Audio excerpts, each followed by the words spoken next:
Class में हमने क्या क्या पढ़ा था, इस उम्मीद के साथ कि आपने घर जाके एक बार रिवाइज तो जरूर किया होगा। तो देखते हैं, कल हम लोगों ने स्टार्ट किया था चैप्टर जिसका नाम था क्या, नेशनल इनकम, राष्ट्रीय आय। इस चैप्टर को हमने कल प्रारंभ किया, ठीक है। राष्ट्रीय आय को पढ़ने के क्रम में हमने जो सबसे पहला टॉपिक देखना प्रारंभ किया था वो क्या था, वो था जीडीपी, जिसे हम क्या बोलते हैं, जिसे हम बोलते हैं ग्रॉस डोमेस्टिक प्रोडक्ट या सकल घरेलू उत्पाद, ठीक है। कल हम लोगों ने देखना क्या प्रारंभ किया था, जीडीपी। चलिए एक बार मेरे साथ रिवाइज कीजिए फटाफट, क्या है सकल घरेलू उत्पाद। सकल घरेलू उत्पाद की परिभाषा क्या बताई थी आप लोगों को, it is the final marketable price, it is the final marketable price of all goods and services, of all goods and services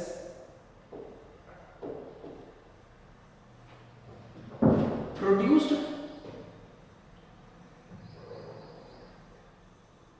within a country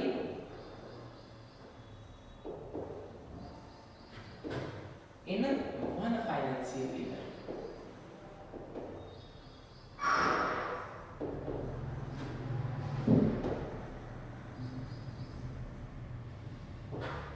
ठीक है, ये परिभाषा थी जीडीपी की, ठीक है। यदि हम इसे हिंदी में समझने का प्रयास करें तो ये फाइनल अंतिम मार्केटेबल यानी कि बाजार में जिस प्राइस पर बेचा जा रहा है, यह अंतिम बाजार का प्राइस है जिस पर एक साल में, इन वन फाइनेंशियल ईयर, एक साल में एक देश की सीमा के अंतर्गत उत्पन्न होने वाले सभी गुड्स एंड सर्विसेज, जितने भी वस्तु एवं सेवाएं उत्पन्न हो रही है एक साल में एक देश के अंदर, एक देश की सीमा के अंतर्गत, उन सभी का फाइनल मार्केटेबल प्राइस जो है ना, जब हम उसको जोड़ देते हैं तो हमें क्या प्राप्त होता है, उस देश की जीडीपी प्राप्त होती है, ठीक है। कल हम लोगों ने इसके बारे में चर्चा की थी डिटेल। आपको क्या बताया था, आपको बताया था कि जब भी परिभाषा लिख रहे होंगे ना, इन चार टर्म्स को जरूर मेंशन करना है, फाइनल मार्केटेबल प्राइस, दूसरा क्या टर्म मेंशन करना है, ऑल गुड्स एंड सर्विसेज, तीसरा क्या टर्म मेंशन करना है, produced with in a country, और चौथा इन वन फाइनेंशियल ईयर। ये चार टर्म आपके डेफिनेशन में होनी चाहिए, ठीक है। हिंदी में यदि देख ले तो क्या है कि अंतिम बाजारी मूल्य सभी वस्तु एवं सेवाओं का एक देश की सीमा के अंतर्गत और एक फाइनेंशियल ईयर यानी कि एक वित्तीय वर्ष में, ठीक है। तो एक वित्तीय वर्ष में एक देश की सीमा के अंतर्गत जितने भी वस्तुएं सेवाओं का उत्पादन हो रहा है, उन सब के अंतिम बाजारी मूल्य के योग को क्या कहते हैं, उस देश का सकल घरेलू उत्पाद कहते हैं। यहाँ तक क्लियर है। इसके बाद हमने क्या देखा था कि इसी के बेसिस पर जब हम कैलकुलेट कर रहे थे तो हमें क्या पता चल रहा था कि भारत विश्व की 5वीं सबसे बड़ी अर्थव्यवस्था बन गई है। आपको दिखाया था भारत की जीडीपी कितनी है, 3.3 ट्रिलियन डॉलर की, ठीक है। इसी के आधार पर जब हम काउंट करते हैं तो हमें पता चलता है कि यूएसए, संयुक्त राष्ट्र अमेरिका, इस विश्व की सबसे बड़ी अर्थव्यवस्था है। क्यों? क्योंकि उसकी जीडीपी का आकार है 25.3 trillion dollar, 25.3 trillion dollar. China दूसरे स्थान पर, तीसरे स्थान पर जापान, चौथे स्थान पर जर्मनी और पांचवें स्थान पर हमारा भारत में, ठीक। उसके बाद छठे नंबर पर अभी इंग्लैंड को जो है वो पीछे छोड़ा है पिछले के साथ। यहाँ पर क्या है, इसके बाद जब हम आगे बढ़े थे तो हमने देखने का प्रयास क्या किया था, इसके बाद हमने देखने का प्रयास किया था कि जीडीपी के कैलकुलेशन में किन चीजों का ध्यान रखा जाता है।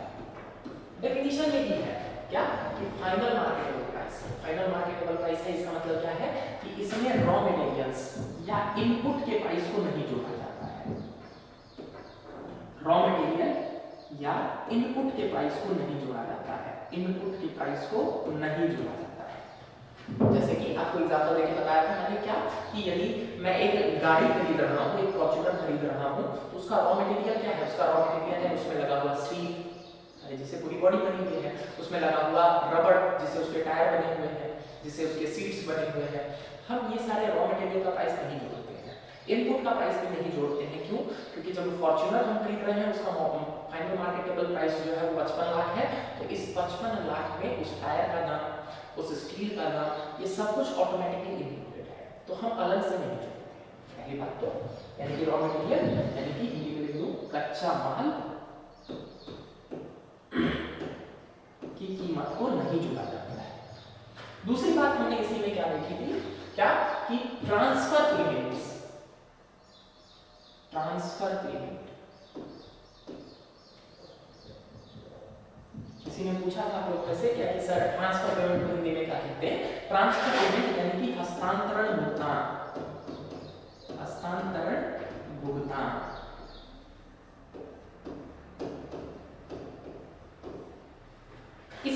इसको भी जीडीपी में नहीं जोड़ा जाता है। ट्रांसफर पेमेंट मैंने परिभाषा में बताया था, ट्रांसफर पेमेंट क्या होते हैं? ट्रांसफर पेमेंट वैसे भुगतान होते हैं जिसके बदले किसी प्रकार की कोई सेवा नहीं ली गई है, जैसे कि पेंशन हो गया, जैसे कि स्कॉलरशिप हो गया, या जैसे कि अनएम्प्लॉयमेंट के लिए जो अलाउंस दिए जाते हैं, बेरोजगारी भत्ता, ये सभी जो है वो ट्रांसफर पेमेंट के ही उदाहरण है। आप जरा सोच के देखिए, बेरोजगारी भत्ता क्या होता है कि रोजगार नहीं दे पा रहे हैं तो इसके बदले क्या किया जाता है, कुछ जो है वो धन जो है वो दी जाती है। तो एक बात बताइए, इसके बदले किसी तरह की सेवा तो नहीं दी गई। सिमिलरली पेंशन के रूप में जो धनराशि दी जाती है उसके बदले हम क्या बोलते हैं, उनसे ये अपेक्षा थोड़ी करते हैं, या सरकार उनसे ये अपेक्षा थोड़ी करती है कि बदले में जो है वो कुछ सेवाएं दें, ठीक है। तो ट्रांसफर पेमेंट में भुगतान हो रहा है, लेकिन इसको जो है वो जीडीपी की गणना में नहीं जोड़ा जाता है, ठीक है। तीसरा हमने देखा था care economy, care economy, Hindi में भी इसको लिख सकते हैं केयर इकोनॉमी, ठीक, केयर इकोनॉमी। इसको भी जीडीपी की गणना में नहीं जोड़ा जाता है। केयर इकोनॉमी क्या है? केयर इकोनॉमी वो अर्थव्यवस्था का वो अंग है जहां पर सेवाओं का आदान प्रदान तो हो रहा है, लेकिन उसके बदले भुगतान नहीं किया जाता है। जैसे कि उदाहरण के लिए मैंने बताया था ना आपको, क्या कि माँ जो हमारी सेवा कर देती है, या फिर माँ जो हमारे लिए खाना बना देती है, या माँ जो हमारी देखभाल करती है, हमारे जो अपने सगे संबंधी जो हमारी देखभाल करते हैं, उसके बदले हम उन्हें कुछ पे थोड़ी करते हैं, बात समझ में आया? उसके बदले हम उन्हें भुगतान नहीं करते हैं। तो इस सब को केयर इकोनॉमी का पार्ट माना जाता है। तो जब हम जीडीपी की गणना करते हैं तो ध्यान रखिएगा, उसमें रॉ मटेरियल इनपुट कॉस्ट नहीं जुड़ता है, उसमें ट्रांसफर पेमेंट्स नहीं जुड़ता है, और उसमें केयर इकोनॉमी को भी नहीं जोड़ा जाता है। यहाँ तक ठीक था?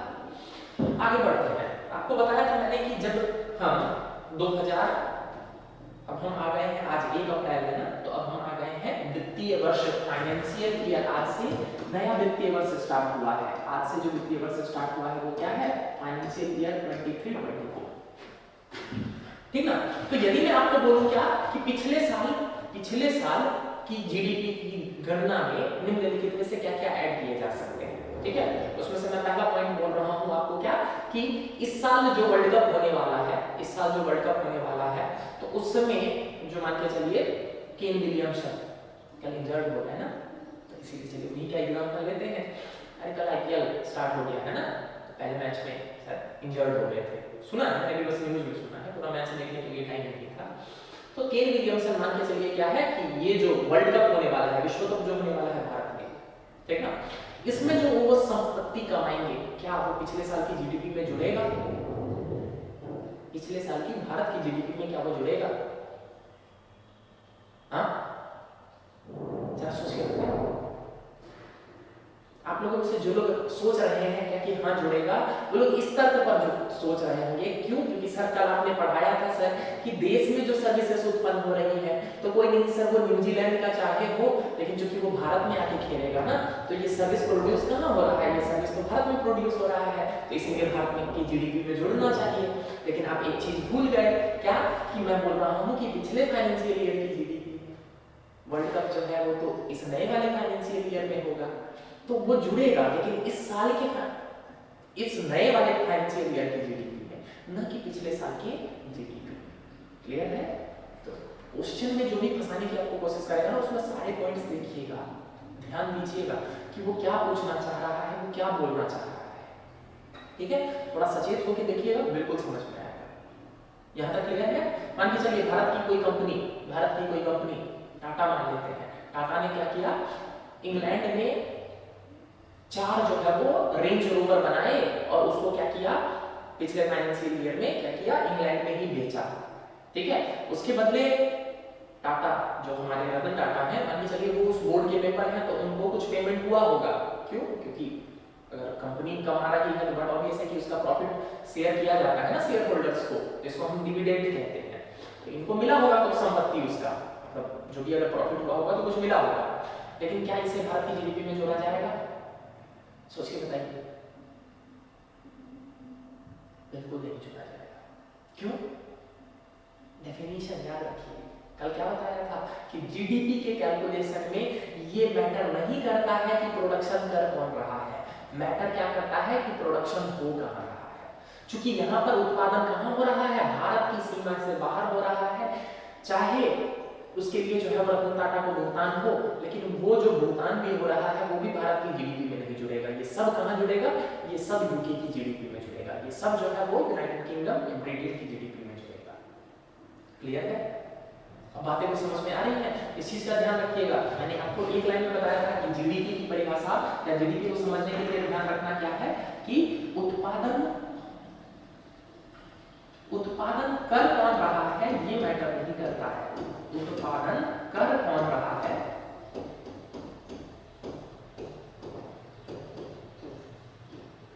ये मैटर बिल्कुल नहीं करता है। ठीक ना, ये मैटर बिल्कुल नहीं करता है।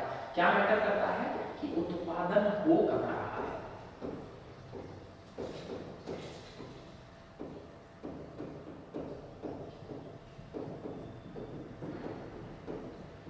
ठीक, ध्यान रखिएगा। जीडीपी की गणना करते वक्त ये चीज आपको बस दिमाग में बैठा के रखना है क्या कि हमें ये ध्यान देना है कि उत्पादन हो कहाँ रहा है और एक टाइम पीरियड में हो रहा है, चाहे कोई कर रहा हो। अगर वो भारत की सीमा के अंतर्गत हो रहा है तो वो भारत की जीडीपी में ही जुड़ेगा। क्लियर है? जैसे मान के चलिए जस्टिन बीबर, नाम तो सुना ही होगा। हाँ, वही जो सिंगर जस्टिन बीबर, मान के चलिए उसने क्या किया, वो भारत में आया कोई शो करने के लिए।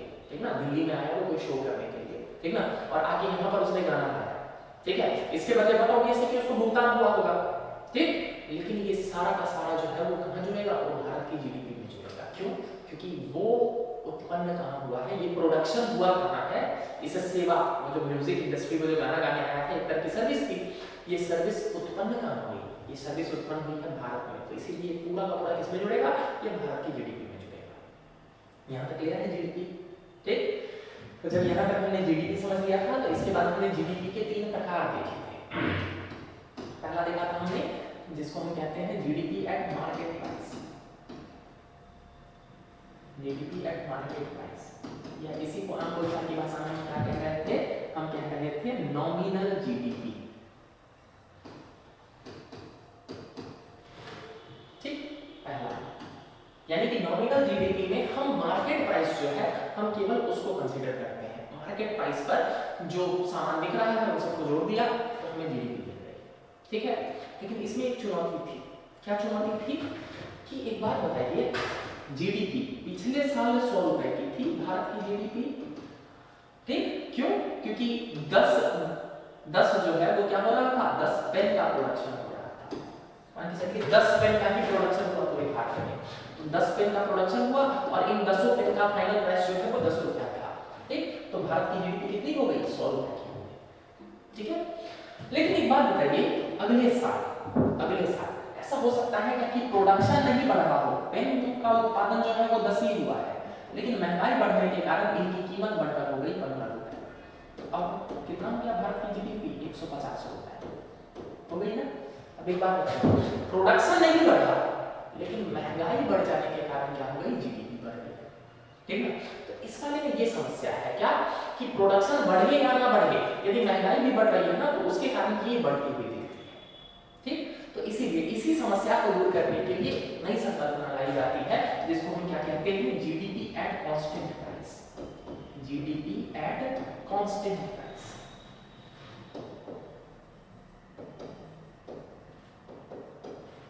जिसे हम आम बोलचाल की भाषा में क्या कहते हैं, रियल जीडीपी।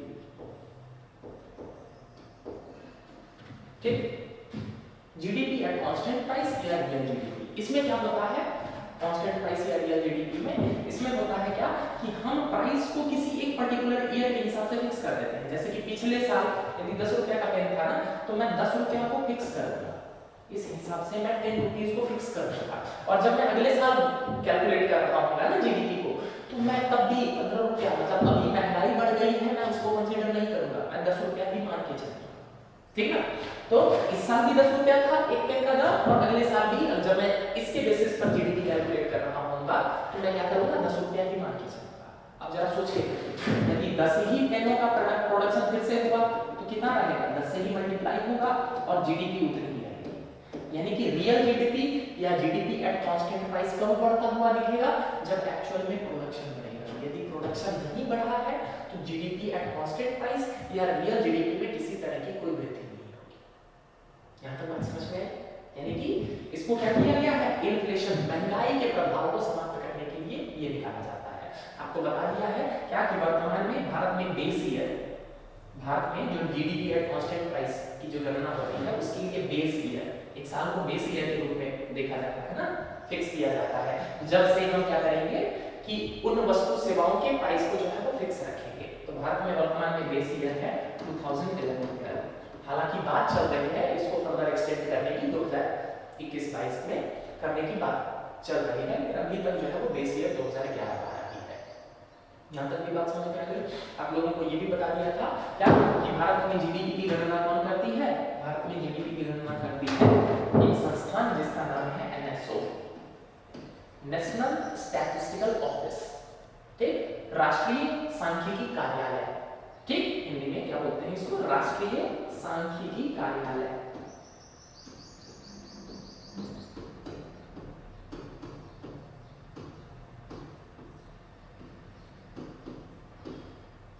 कार्यालय, ठीक, ये मॉस्पी के अंतर्गत आती है। MOSPI, ministry of statistics and programme implementation. MOSPI एक मंत्रालय है, भारत में कई सारे जो मंत्रालय है ना, उसी में से एक मंत्रालय है मॉस्पी। ये मॉस्पी के अंतर्गत आती है। देखिए, देखा, ministry of statistics and programme implementation, इसी में मॉस्पी क्या है यदि मैं लिख दूं एनएसओ,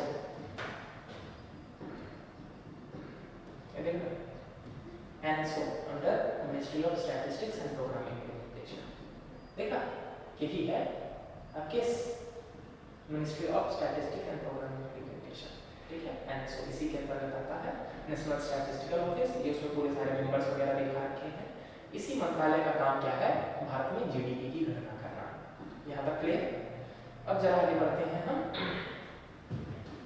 जब ये देख लिया तो अब हमने देखा था तीसरा तरीका, जो क्या था, वो था GDP at factor cost. GDP at factor cost.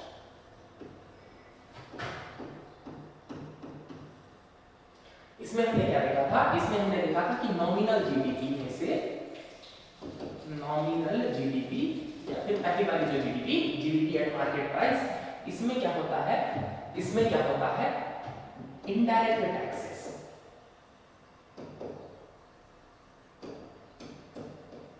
अप्रत्यक्ष कर। बताऊंगा, बहुत डिटेल में पढ़ाऊंगा कर क्या होता है, टैक्स कैसे, भारत में क्या क्या टैक्स सिस्टम है, सब कुछ बताऊंगा डिटेल। ठीक ना, बजट, इस बार के बजट में जो है वो टैक्स में क्या संशोधन किया गया है, सब कुछ मेरी जिम्मेदारी है। आप बिल्कुल बस एक एक स्टेप आगे बढ़ते चलिए।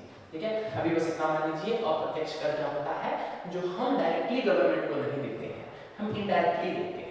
कैसे देते हैं, जब हम कोई भी गुड्स या सर्विसेज खरीदते हैं ना, तो उसमें क्या होता है, इंक्लूसिव ऑफ ऑल टैक्सेस, उसमें क्या होता है, इनडायरेक्ट टैक्स पहले से ही इंक्लूडेड होता है। लेकिन हम गवर्नमेंट को डायरेक्ट थोड़ी दे रहे होते हैं, हम तो उस दुकान वाले को दे रहे होते हैं, और दुकान वाला जो है वो हमारे बिहाफ पर गवर्नमेंट को देगा। तो इसीलिए क्या होता है, बेटा ना इनडायरेक्ट हो गया, तो इसीलिए इसको कहते हैं इनडायरेक्ट टैक्स। तो जब नॉमिनल जीडीपी में से हम अप्रत्यक्ष करों को घटा देते हैं और परिमाण को जोड़ देते हैं, सब्सिडी को जोड़ देते हैं,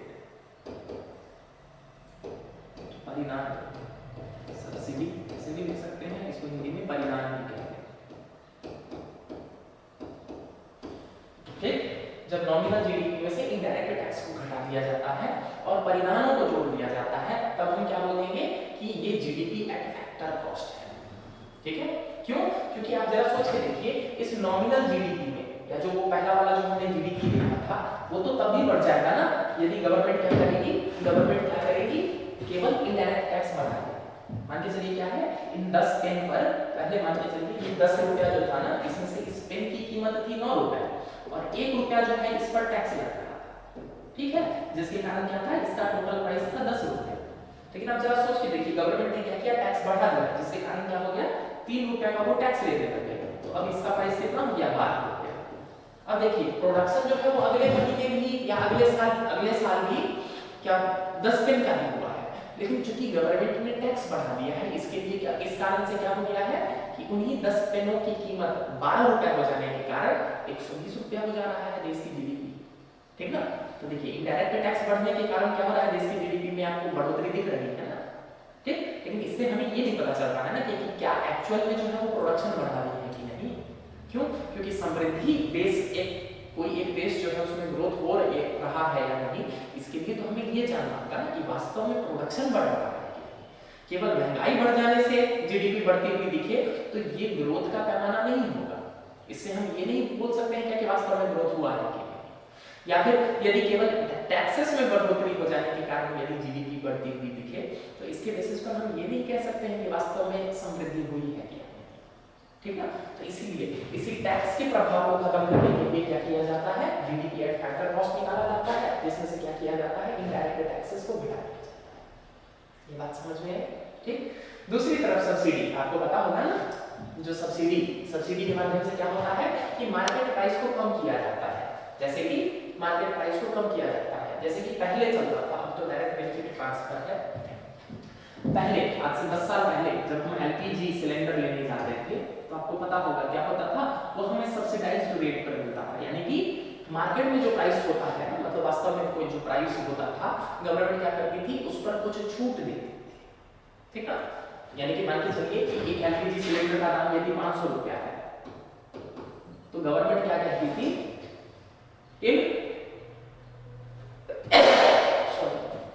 सॉरी मौसम जो चेंज हो रहा है ना अचानक से, अभी दिन में धूप रात को बारिश, तो गवर्नमेंट क्या कहती थी इन एजेंसीज को क्या कि तुम क्या करो, एलपीजी का सिलेंडर आम कस्टमर्स को 300 रुपए में ही बेचो, तुम्हारा जो 200 रुपए का घाटा हो रहा है ना पर सिलेंडर में, ये हम दे देंगे तुमको सब्सिडी।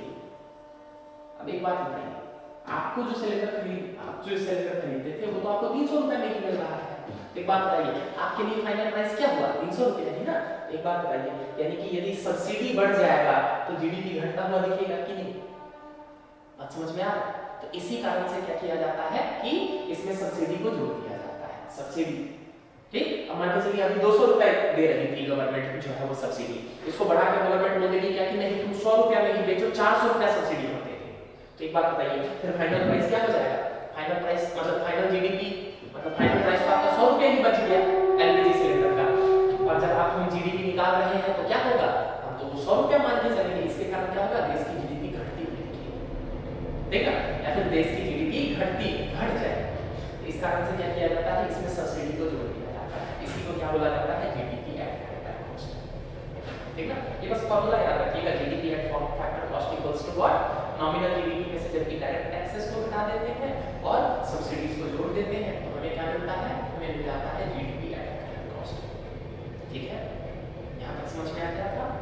चलिए तो रिकैपिचुलेट हो जाने के बाद अब हम बढ़ते हैं आगे, अब हम जरा देखने का प्रयास करते हैं। आपको बताया था कि जीडीपी की गणना के और भी 3 तरीके हैं, जीडीपी कैलकुलेशन के, जीडीपी की गणना के 3 तरीके हैं। और कौन से हैं 3 तरीके? सबसे पहला तरीका, इसको कहते हैं एक्सपेंडिचर मेथड।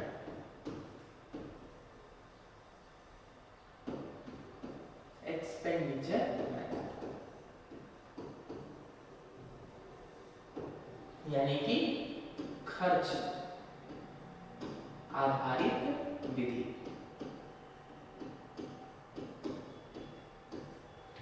खर्च आधारित विधि जरा बातों को गौर से समझिएगा। खर्च आधारित विधि, एक्सपेंडिचर मेथड। क्या है एक्सपेंडिचर मेथड? जीडीपी निकालना है, कोई देश की हमें जीडीपी निकालनी है।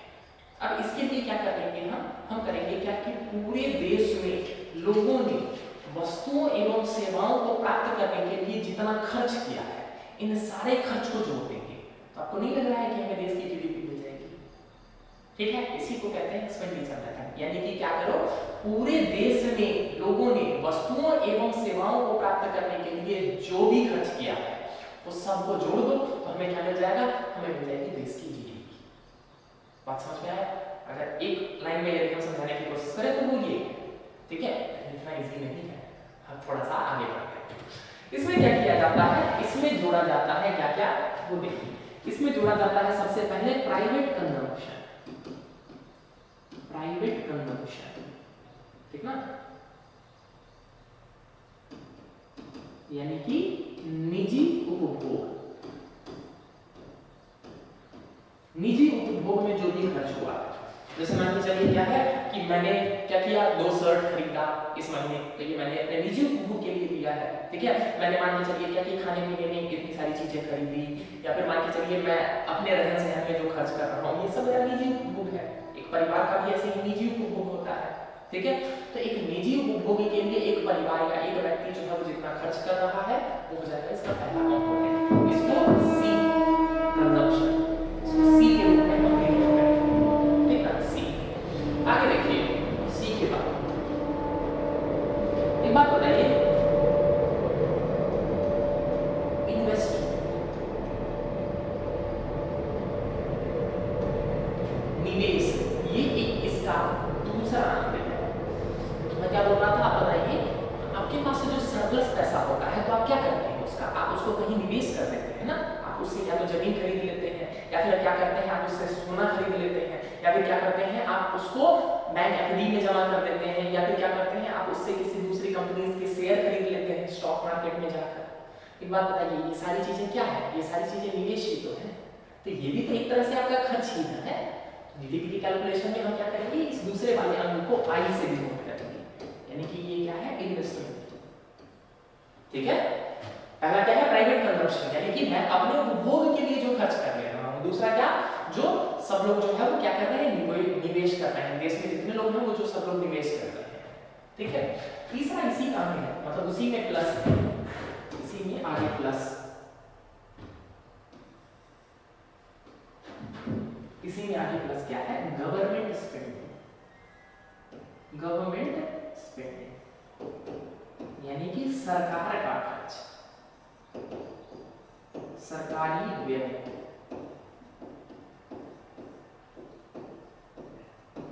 इसको हम डिनोट करते हैं जी से, ठीक है। एक बात बताइए, एक देश में सरकार भी तो खर्च कर रही है, जैसे अलग अलग बहुत सारी जो योजनाएं चला रही है सरकार, उसमें सरकार खर्च कर रही है।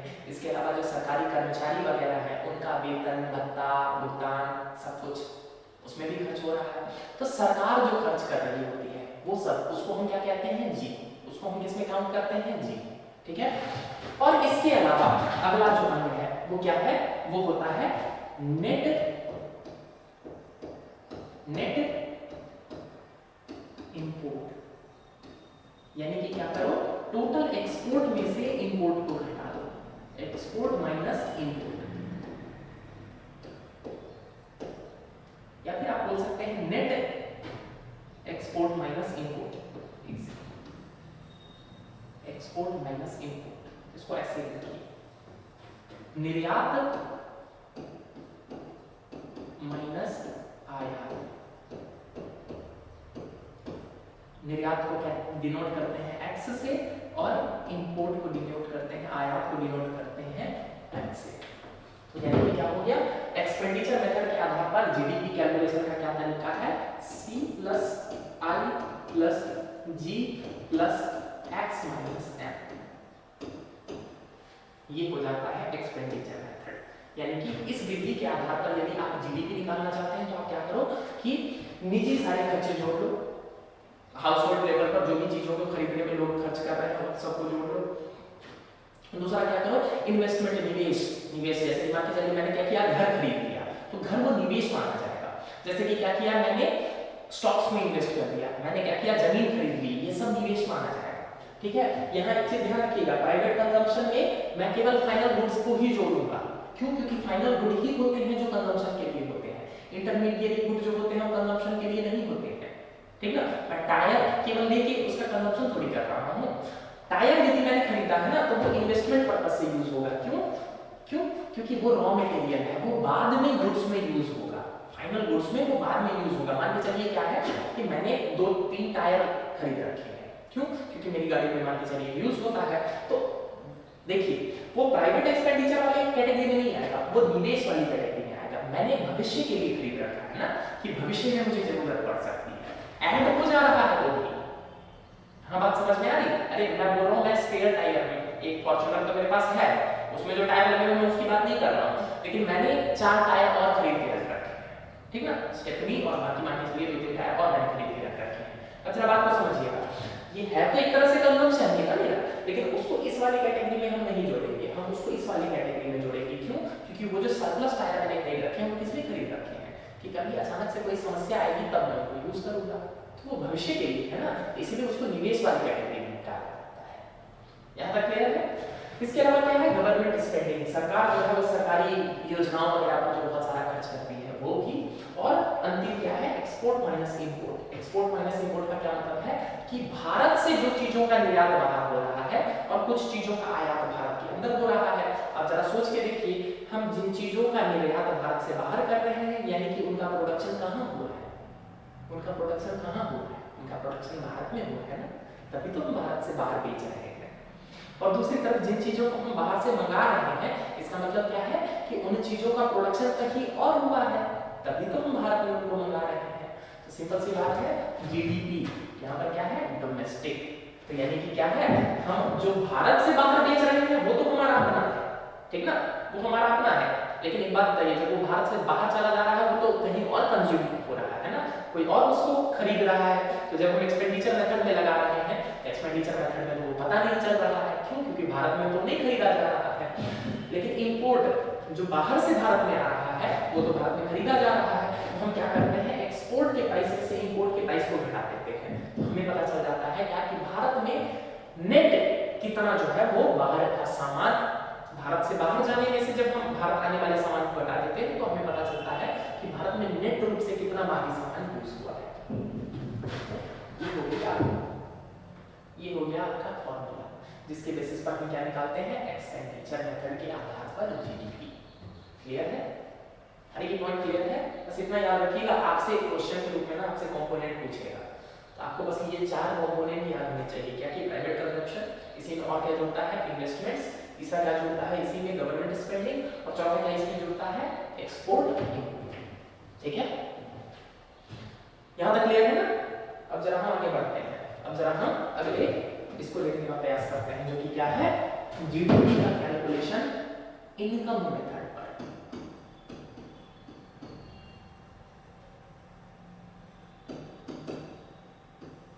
GDP calculation on the basis of income.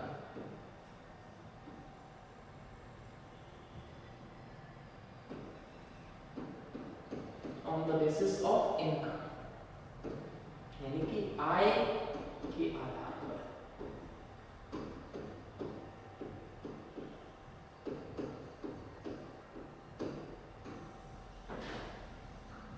On the basis of income, जरा बातों को समझिएगा। आप जरा सोच के देखिए कि एक देश में जितने भी तरह की आर्थिक गतिविधियां हो रही है, उन सब से जैसे जैसे इनकम जनरेट हो रहा है, यदि हम इस सारे इनकम को जोड़ दें तो क्या हमें देश की जीडीपी नहीं मिल जाएगी? सारे इनकम को जोड़ दें, हर तरह जिस भी तरीके से इनकम जनरेट हो रहा है, यदि हम उन सारे इनकम को जोड़ दें तो हमें देश की जीडीपी मिल जाएगी कि नहीं मिल जाएगी? तो इसी के बेसिस पर जब हम जीडीपी का कैलकुलेशन करते हैं तो हम इसे क्या कहते हैं, हम इसे कहते हैं इनकम मेथड। ठीक है, अरे यहाँ मोटा मोटी समझ में आया क्या कि हम देश की जीडीपी को कैसे कैलकुलेट कर रहे हैं, कि सबके आय के स्रोत को जोड़ रहे हैं। ठीक है, अब जरा समझ के देखते हैं कि आय के स्रोत हो क्या सकते हैं, आय के स्रोत हो क्या सकते हैं। एक बात बताइए, किसी भी देश में क्या हो गया, बहुत सारा लेबर फोर्स होगा, लेबर फोर्स यानी कि श्रम बल मतलब हर तरह का श्रम बल। श्रम बल का मतलब ये नहीं कि केवल मैनुअल लेबर कर रहे हैं जो, ठीक है ना। तो एक बात बताइए, श्रम बल हर तरह का, चाहे ऑफिस में बैठ के काम कर रहे हो, जैसे भी काम कर रहे हैं वो लेबर फोर्स होगा, श्रम बल। एक बात बताइए, इस श्रम के बदले इनको क्या पे किया जाता होगा? इनको क्या पे किया जाता होगा? वेजेस या फिर सैलरी, ठीक ना, सैलरी, वेजेस या सैलरी। इसको हम डिनोट करते हैं डब्ल्यू से। आय का क्या पहला स्रोत है? इस पूरे श्रम बल के लिए आय का क्या स्रोत है? वेज, यानी कि सैलरी, वेज या सैलरी, वेतन। प्राप्ति का क्या है? आय का स्रोत क्या है? इनकम है, ऊपर कैलकुलेट कर रहे हैं ना, तो इनकम का स्रोत क्या है? वेतन। तो पहला तो हो गया डब्ल्यू, ठीक है। दूसरा आर्थिक गतिविधियां क्या हो सकती है? जिन लोगों के पास सरप्लस है वो पैसा को कहीं निवेश करते हैं, इन्वेस्ट करते हैं, या फिर आप जिनके पास कैपिटल है लगाने के लिए, पूंजी है लगाने के लिए, तो वो क्या करते हैं? अपनी पूंजी लगाते हैं और बदले में उनको क्या मिल रहा होता है? उनको मिल रहा होता है इंटरेस्ट। मेरे पास सरप्लस पैसा है, मैंने क्या किया? बैंक में दे दिया, उससे क्या मिल रहा है? मुझे क्या मिल रहा है? इंटरेस्ट मिल रहा है। तो आय हो गया ना, इनकम का एक स्रोत, आय का एक स्रोत क्या है? इंटरेस्ट, ठीक है। इस और भी स्रोत हो सकते हैं, जैसे मान के चलिए मेरे पास सरप्लस पूंजी थी, मैंने उसको कहां निवेश कर दिया? उसको मैंने निवेश कर दिया शेयर मार्केट में। तो शेयर मार्केट में निवेश कर दिया, तो एक बात बताइए, वो कंपनी जब लाभ कमाएगी तो मुझे भी तो लाभ में से अपना हिस्सा देगी ना मेरा। उसको क्या कहते हैं? उसको कहते हैं डिविडेंड। डिविडेंड, लाभांश। बहुत डिटेल में कराऊंगा जब कैपिटल मार्केट, जब पूंजी बाजार पढ़ाऊंगा ना, तो बहुत डिटेल में कराऊंगा मैं, ठीक ना। तो अभी बस इतना समझ लीजिए कि कैपिटल जो पैसा लगा रहे हैं उससे आय का स्रोत क्या है? या तो इंटरेस्ट के फॉर्म में मिलेगा या डिविडेंड के फॉर्म में मिलेगा। तो इसी को हम डिनोट किससे करते हैं? इसको हम डिनोट करते हैं आय से। दूसरा, ठीक ना। दूसरा तरीका क्या है? एक तो वेज, दूसरा क्या है? इनकम। तीसरा क्या है? जरा सोच के देखिए, तीसरा क्या है कि यदि कोई भी कैपिटल पूंजी लगा रहा है, कोई भी कैपिटल पूंजी लगा रहा है, कहीं भी लगा रहा है, इसके बदले वो क्या जनरेट करता है? प्रॉफिट, प्रॉफिट, ठीक ना।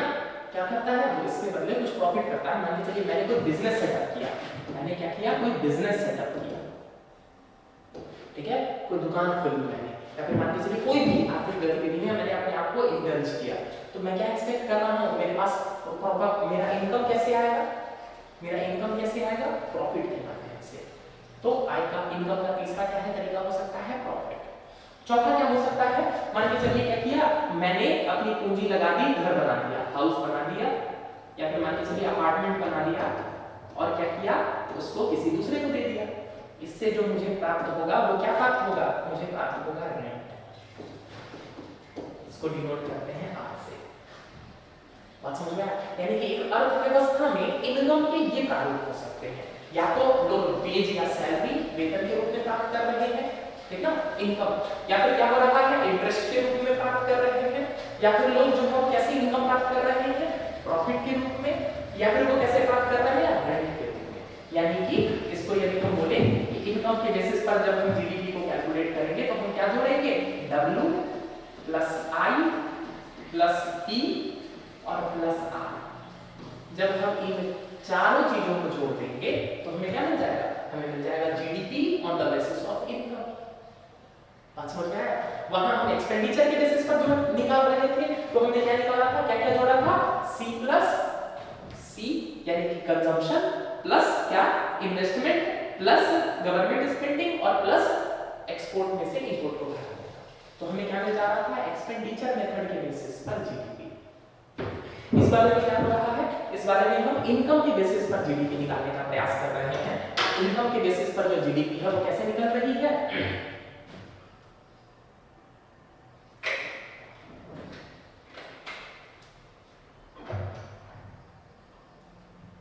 इनकम के बेसिस पर जीडीपी निकालने का क्या तरीका है कि सारे वेजेस जोड़ दो, सभी तरह के वेतन, सभी तरह के इंटरेस्ट को जोड़ दो, सभी तरह के प्रॉफिट को जोड़ दो और सभी तरह के रेंट को जोड़ दो।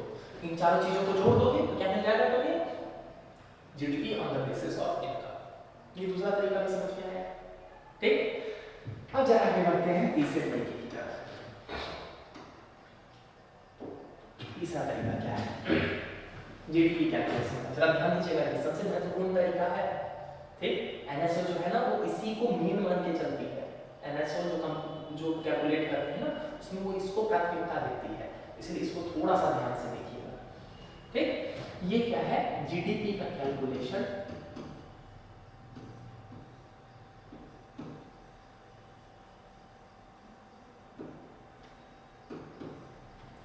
on the basis of production, on the basis of production, यानी कि उत्पादन के आधार पर, उत्पादन के आधार पर जीडीपी की गणना, प्रोडक्शन। याद आ रहा है 2 दिन पहले की क्लास से कि हम क्या बोल रहे हैं कि समृद्धि, जीडीपी ग्रोथ समृद्धि का एक पैमाना है, लेकिन वास्तव में प्रोडक्शन बढ़ेगा तब, ठीक ना। तो इसके थ्रू हमें वास्तव में पता चलता है क्या कि क्या प्रोडक्शन में वृद्धि हो रही है कि नहीं। बात को समझिएगा कैसे निकाला जाता है, जरा बात को समझिएगा। एग्जाम्पल मान के चलिए क्या है, गेहूं का उत्पादन हुआ, वीट, गेहूं का उत्पादन हुआ, गेहूं के उत्पादन में कितना खर्च हुआ, मान के चलिए हुआ है 5 रुपया खर्च हुआ है, ठीक ना, 5 रुपया खर्च हुआ है कितना, गेहूं के उत्पादन। ठीक, थोड़ा सा बड़ा कर देते हैं आंकड़ों को ताकि जो है वो हमें कैलकुलेट करने में इजी हो। 1 किलो से काम थोड़ी चलेगा, मान के चलिए 100 केजी वीट का प्रोडक्शन हुआ, तो 5 केजी के हिसाब से कितना हो जाएगा, 500 रुपये। ठीक, उत्पादन हुआ है। इस गेहूं से क्या बना, आटा बना, इस गेहूं से क्या बन गया, आटा बना। इस आटा का प्राइस कितना होगा, इस आटा का मान के चलिए प्राइस होगा 100 केजी, 100 केजी आटा का प्राइस कितना हो गया, मान के चलिए 100 केजी आटा का प्राइस में मान के चल रहा हूं 1500। बस मोटा मोटी एग्जांपल ले रहा हूं। ठीक, गेहूं जो था वो 5 रुपए केजी मिल रहा था, आटा जो है वो 15 रुपए केजी मिल रहा है, मोटा मोटी मैं मान के चल रहा हूं। ठीक, 1500 रुपया। अब एक बात बताइए, इसी आटे से बना बिस्किट, इसी आटे से बन सकता है क्या, बिस्किट, बिस्कुट। एक बात बताइए, 100 केजी बिस्किट, 100 केजी को ही बेंचमार्क मान के चल रहा हूं, 100 केजी बिस्किट का प्राइस कितना है, 100 केजी बिस्किट का प्राइस मैं मान के चल रहा हूं 3000 रुपए। ठीक है ना, दिख रहा ना, बढ़ते जा रहा है, सिंपल सी बात है, ऐसे ही बढ़ता जाता है। अब मान के चलिए क्या है, नहीं बिस्कुट नहीं, सॉरी थोड़ा सा हम कहानी में ट्विस्ट लाते हैं, बिस्कुट नहीं बनाते हैं, हम क्या करते हैं आटे से, ताकि एक और स्टेप आगे बढ़ सकें, बस इसीलिए बिस्कुट तक भी आप खत्म कर सकते थे। मैं क्या कर रहा हूँ, ब्रेड बना रहा हूँ, ब्रेड, पाव रोटी, ब्रेड, ब्रेड बना रहा हूँ। ब्रेड का प्राइस मैं मान के चल रहा हूँ 100 केजी ब्रेड का प्राइस कितना है, 3000 रुपए।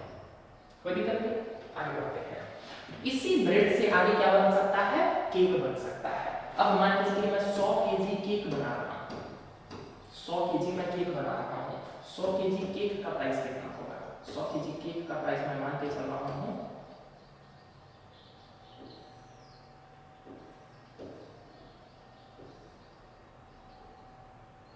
50,000 रुपए, 1 लाख ज्यादा हो जाएगा।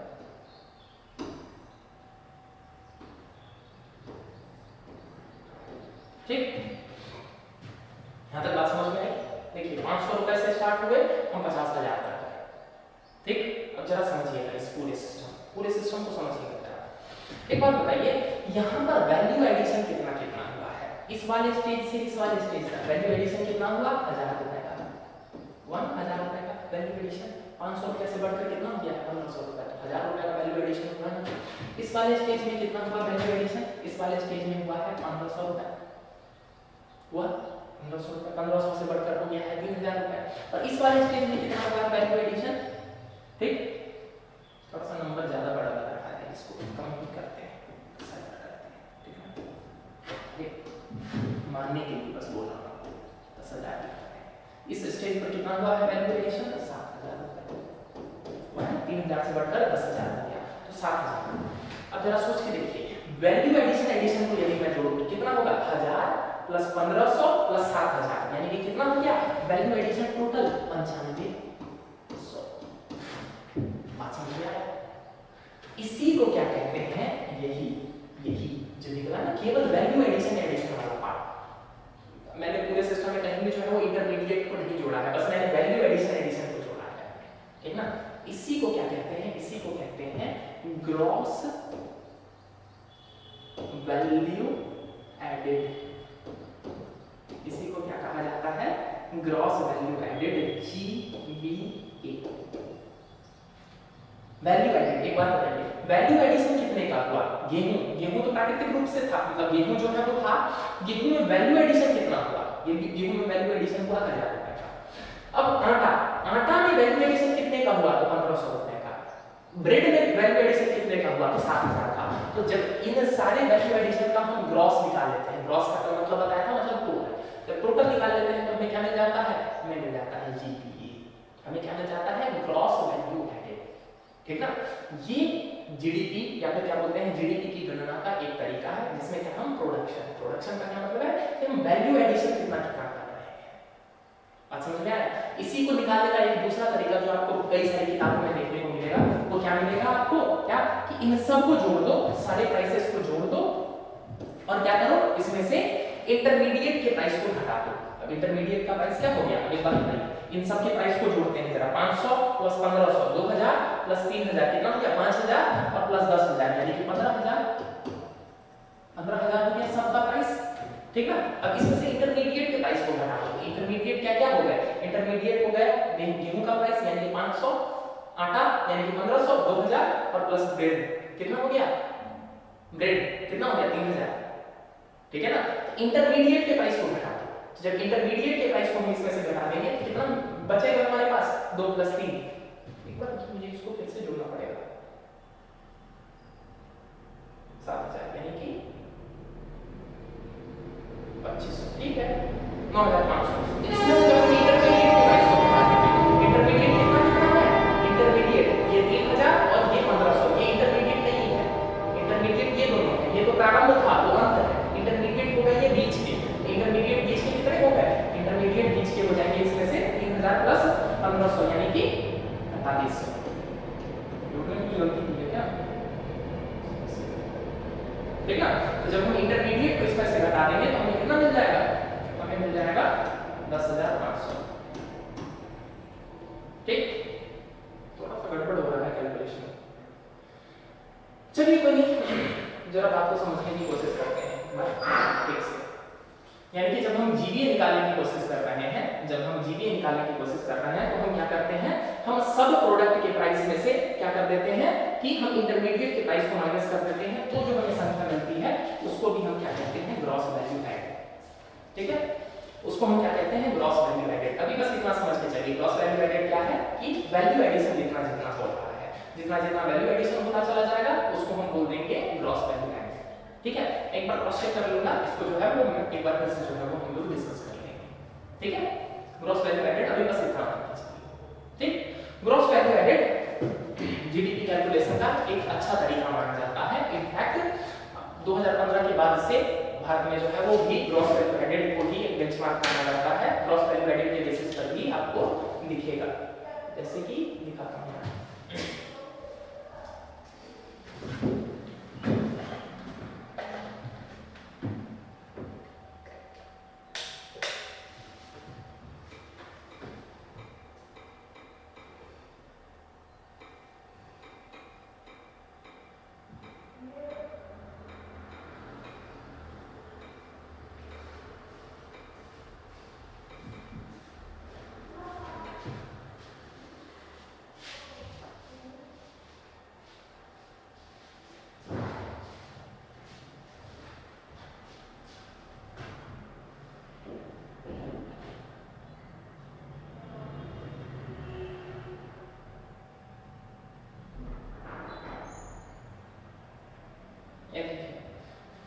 स्टेट ऑफ इकोनॉमी है ना,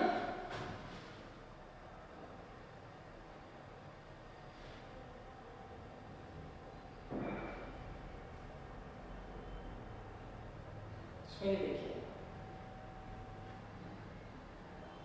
आपको दिखेगा ग्रॉस वैल्यू एडेड, ये देखा है जीवी, देखा, यानी कि कैलकुलेशन में गवर्नमेंट ने क्या किया है, देखा है जीवी एट कांस्टेंट प्राइस, जीडीपी के बेसिस पर वो निकालने का प्रयास कर रहे हैं। देखिए जीडीपी वर्सेस जीडीपी, ठीक है ना, जीडीपी अलग लाइन और जीडीए का अलग लाइन, ठीक है। यानी कि गवर्नमेंट क्या करती है, यहाँ देखिए GDP GDA gross value added, यानी कि ग्रॉस वैल्यू एडेड के भी बेसिस पर क्या किया जाता है, ये गणना की करने की कोशिश की जाती है क्या कि देश में आर्थिक समृद्धि कैसे हो रही है। यहाँ तक क्लियर है, ठीक ना, जीडीए जीडीए। अब देखिए एक चीज जो इसी में मैं दिखाना चाहता हूँ, तो ये देखिए यहाँ देखिए नॉमिनल जीडीए, देश के जीडीए में अलग अलग सेक्टर की कितनी कितनी भूमिका है। Agriculture and allied sector, agriculture and allied sector की कितनी भूमिका थी 2021-22 में, लगभग 19% के आसपास। दूसरी तरफ क्या है, इंडस्ट्री, इंडस्ट्री की कितनी भूमिका थी, लगभग 29% के आसपास। और तीसरा सेक्टर देखिए सर्विस सेक्टर, सर्विस सेक्टर की कितनी भूमिका थी, 53%, 53% के आसपास। यहाँ पे बात समझ में है। अब जरा इस बात को समझने की कोशिश कीजिएगा, इसका मतलब क्या है कि भारत में सबसे ज्यादा यदि किसी क्षेत्र से जो है वो जीडीपी में कंट्रीब्यूशन होता है, मतलब आप इंटरचेंजेबली यूज कर सकते हैं जीडीपी जीडीए को, बाकी अंतर जो है वो मैं तो क्लियर कर दूंगा, ठीक ना, मतलब अभी भी बता दूंगा क्या कि सबसे ज्यादा यदि पैसा किसी क्षेत्र से आता है तो वो कौन सा है, वो है सर्विस सेक्टर। उसके बाद सबसे ज्यादा जो है कौन से क्षेत्र से मतलब प्रोडक्शन होता है, वो होता है इंडस्ट्रियल सेक्टर, और सबसे कम प्रतिशत के रूप में यदि हम देखें तो किससे आता है, एग्रीकल्चर से, ठीक है ना, 100%। भारत में टोटल, भारत की जो टोटल जीडीपी है ना, भारत की जो टोटल जीडीपी है या जीडीए, क्योंकि भारत में टोटल जो प्रोडक्शन होता है उसमें सबसे ज्यादा कंट्रीब्यूशन कौन से क्षेत्र से आता है, सर्विस सेक्टर से। उसके बाद दूसरे नंबर पर आते हैं इंडस्ट्रियल सेक्टर, और एग्रीकल्चर सेक्टर से जो है वो सबसे कम कंट्रीब्यूशन होता है, ठीक है। यहाँ तक बात समझ में आ रही? तो जब यहाँ तक बात समझ में आ रही तो अब जरा हम आगे बढ़ते हैं अगले टॉपिक की तरफ, ठीक है। अरे उसके लिए इसी तरह वो कल जो है ना फिर से एक बार क्लियर कर दूंगा, वैसे भी रिकैप्चुलेट करते ही हैं उस टाइम जो है वो मैं फिर से क्लियर कर दूंगा। अब जरा समझते हैं एक दूसरे टर्म को, जो कि क्या है, जो कि है रिसेशन, जिसको हम मंदी कह देते हैं आम बोलचाल की भाषा में, recession. To be more precise, technical recession, तकनीकी रिसेशन, तकनीकी रिसेशन। क्या है टेक्निकल रिसेशन, जरा बात को समझिएगा। मैंने क्या बोला था कि मान के चलिए एक साल जो है ना, 1 year, it can be further divided into 4 quarters, इसको 4 क्वार्टर में बांटते हैं। कल की क्लास याद आ रही है, मैंने बताया था ना कि एक साल को 4 क्वार्टर में बांटते हैं, 12 महीने का एक पूरा साल है, उसको 3-3 महीने के 4 क्वार्टर में बांटा जा सकता है, ठीक ना। जैसे कि 1 अप्रैल से लेकर 30 जून तक पहला क्वार्टर होता है, आज जो हम लोग पहले क्वार्टर में इंटर कर रहे हैं, ठीक है।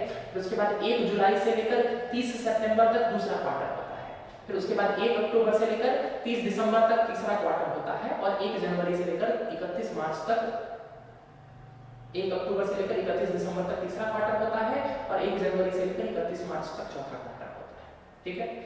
अब एक बात बताइए, मैंने कल आपको बताया था कि एनएसओ क्या करती है, हर क्वार्टर का जीडीपी ग्रोथ रेट का डेटा जो है वो कैलकुलेट करते रहती है, जीडीपी का डेटा कैलकुलेट करते रहती है, और इसके बेसिस पर फिर वो क्या करती है, फाइनल पूरे ईयर का डेटा दे देती है, ठीक है। ये बताया था कल की क्लास में। अब जरा सोच के देखिए क्या है, मान के चलिए कि मैं FY 2020 और 21 की बात कर रहा हूँ, तो साल जिस साल कोरोना आया था, क्या हुआ आपने सुना होगा क्या कि 24, 25, 26 मार्च के आसपास जो है वो देश में क्या हो गया था, मोदी जी ने लॉकडाउन डिक्लेयर कर दिया था। अब एक बात बताइए, अप्रैल वाले क्वार्टर में क्या हुआ है, अप्रैल वाले क्वार्टर में चारों तरफ लॉकडाउन लगा हुआ है, तो मान के चलिए इससे पिछले वाले क्वार्टर में भारत की जीडीपी थी 100 रुपए, लेकिन लॉकडाउन लग जाने के कारण इस पहले वाले क्वार्टर में जीडीपी कितनी घट कर रह गई, 95 रुपए। अब एक बात बताइए, यानी कि यहाँ पर ग्रोथ रेट कितना हुआ है, -5%, ग्रोथ रेट नेगेटिव है ना, -5%, ठीक है। आपको तो मैं बता दूं क्या कि जब कोविड-19 आया था ना, तो भारत की जीडीपी पहले क्वार्टर में -23.9% के आसपास टैंक की थी, यानी कि भारत की जीडीपी एक क्वार्टर में -23.9% के आसपास की थी, चारों तरफ जो लॉकडाउन था, ठीक है। कोई नहीं, कुछ नहीं, अभी हम बस ये समझने की कोशिश कर रहे हैं कि टेक्निकल रिसेशन कहते किसको है, ठीक। -5% के भी घट गया, 95 रुपया हो गया। ठीक है, मान के चलिए क्या हुआ अगले भी क्वार्टर में, यानी कि क्वार्टर 2, ये क्वार्टर 1 की बात कर रहा था 95 रुपया में, क्वार्टर 2 में भी क्या हुआ मान के चलिए और घटा 94 रुपया हो गया, यानी कि लगभग 1% के आसपास यहाँ भी घटा है, लगभग 1% में बोल रहा हूँ, ठीक ना, वो नहीं कि सर 0.88 ऐसा वाला नहीं करना है, लगभग मान लेते हैं लगभग 1% के आसपास यहाँ भी घटा है। तो टेक्निकल रिसेशन का डेफिनेशन क्या है कि जब किसी भी जीडीपी में कंसेक्यूटिवली 2 क्वार्टर यदि जीडीपी नेगेटिव बढ़े, यानी कि जीडीपी घटे, नेगेटिव बढ़ने का क्या मतलब होता है घटना, ठीक, तो यदि जीडीपी में मतलब कमी उत्पन्न हो रही है तो हम क्या बोलेंगे कि the economy is technically under recession, यानी कि देश की अर्थव्यवस्था जो है वो तो तकनीकी रूप से मंदी के अंदर है। यहाँ तक बात समझ में आया, ठीक ना। इंडिया ऑफिशियली पहले 2 क्वार्टर में उस वाले फाइनेंशियल ईयर के 2020-21 के पहले 2 क्वार्टर में टेक्निकली रिसेशन के अंतर्गत चला गया था, क्योंकि दोनों क्वार्टर में क्या किया था इंडिया ने नेगेटिव ग्रोथ दिया था। फिर क्या हुआ अगले साल मान के चलिए अगले क्वार्टर में क्या हुआ, इस 94 से बढ़कर फिर से हो गया 95 हो गया। एक बात नहीं क्या हो गया, अब पॉजिटिव ग्रोथ रेट हो गया ना, लगभग 1% का, 94 से बढ़कर 95 हो गया, यानी कि अब जीडीपी बढ़ी है, तो क्या हो गया, यानी कि अर्थव्यवस्था अब रिसेशन से बाहर आ गई है, ठीक है, क्लियर है। 2 क्वार्टर तक कंसेक्यूटिवली, मतलब एक के बाद अगर पहले क्वार्टर में नेगेटिव रहा अगले क्वार्टर में फिर से पॉजिटिव आ गया, तब रिसेशन नहीं आया, तकनीकी रूप से हम रिसेशन नहीं बोलेंगे, लेकिन कंसेक्यूटिवली 2 क्वार्टर में जब आ गया तो हम उसको क्या बोलते हैं कि अर्थव्यवस्था तकनीकी रूप से रिसेशन में चली गई, टेक्निकली यानी कि ऑफिशियली जो है वो रिसेशन में जा चुकी है, ठीक है। अब यही मान के चलिए कि ये गिराव बहुत ज्यादा होता है, जैसे कि पहले वाले ही क्वार्टर में मैंने जैसे बताया 20% गिर गया, फिर अगले वाले क्वार्टर में मान के चलिए 10% और नेगेटिव हुआ, ठीक ना, तो हम बोलेंगे क्या कि मंदी बहुत खतरनाक है, ठीक। और यही जब बहुत लंबे समय तक रह जाए, मान के चलिए 10 क्वार्टर तक, 20 क्वार्टर तक, यानी कि 4-4, 5-5 साल तक चला जाए, तब हम क्या कहते हैं, the economy is under depression, यानी कि घोर महामंदी है। जैसा कि कब हुआ था 1929, याद आ रहा है, पहले दिन दूसरे दिन की क्लास याद आ रहा है, 1929 में वैश्विक स्तर पर महामंदी आई थी, उसको हम कहते हैं डिप्रेशन, ठीक है। यहाँ तक बात समझ में आया, ठीक ना। तकनीकी रिसेशन किसको कहते हैं, मंदी किसको कहते हैं, महामंदी किसको कहते हैं, ये क्लियर हो गया, ठीक है। वैसे जीडीपी ग्रोथ रेट जैसे कि अभी आप लोगों को दिखा था ना डेटा में क्या दिखा रहा था कि भारत की जीडीपी जो है वो तो दिखा था ना लगभग 7% के औसत रेट से बढ़ रही है। तो जब हम 7% के औसत रेट से बढ़ने की बात कर रहे हैं तो यानी क्या है, पिछले साल यदि भारत की जीडीपी 100 रुपए की थी तो इस साल कितने की हो गई है, 107 रुपए की हो गई। तो क्या हुआ यहाँ पर पॉजिटिव 7% का ग्रोथ हुआ, लेकिन यही पर अगर नेगेटिव होता तो हम क्या कहते 2 कंसेक्यूटिव क्वार्टर में, तो हम बोलेंगे क्या कि the economy is technically under recession. ये बात समझ में, ठीक है। अब जरा हम आगे बढ़ते हैं इसके आगे, अब जरा हम आगे बढ़ते हैं क्या है, अगला कॉन्सेप्ट देखने की कोशिश करते हैं जो कि क्या है, gross national product, GNP, gross national product.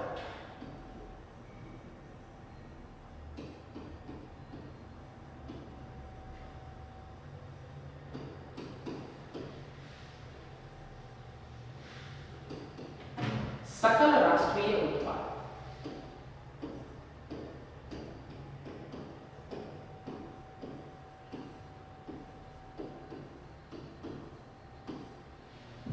Gross national product क्या होता है, जीएनपी या सकल राष्ट्रीय उत्पाद। जरा बात को समझिएगा, ग्रॉस नेशनल प्रोडक्ट जीडीपी में क्या था, जीडीपी में था कि मैटर ये कर रहा था कि प्रोडक्शन हो रहा है, कौन कर रहा है, ये बिल्कुल कर रही है, इससे कुछ फर्क नहीं पड़ रहा था, लेकिन उसी का जस्ट उल्टा हो जाता है जीएनपी में। जीएनपी में जगह मैटर नहीं करता है, मैटर करता है क्या कि किस देश का आदमी प्रोडक्शन कर रहा है, ठीक है। यानी कि जीएनपी में मैं क्या बोल सकता हूँ क्या कि क्या मैटर करता है कि किस देश का आदमी प्रोडक्शन कर रहा है, किस देश का नागरिक प्रोडक्शन कर रहा है, या किस देश की कंपनी प्रोडक्शन कर रही है, ठीक ना, किस देश का नागरिक या कंपनी प्रोडक्शन कर रही है, उत्पादन कर रही है, ये मैटर कर रहा है। ये मैटर करता है, ये मैटर नहीं करता है कि उत्पादन हो कहाँ रहा है।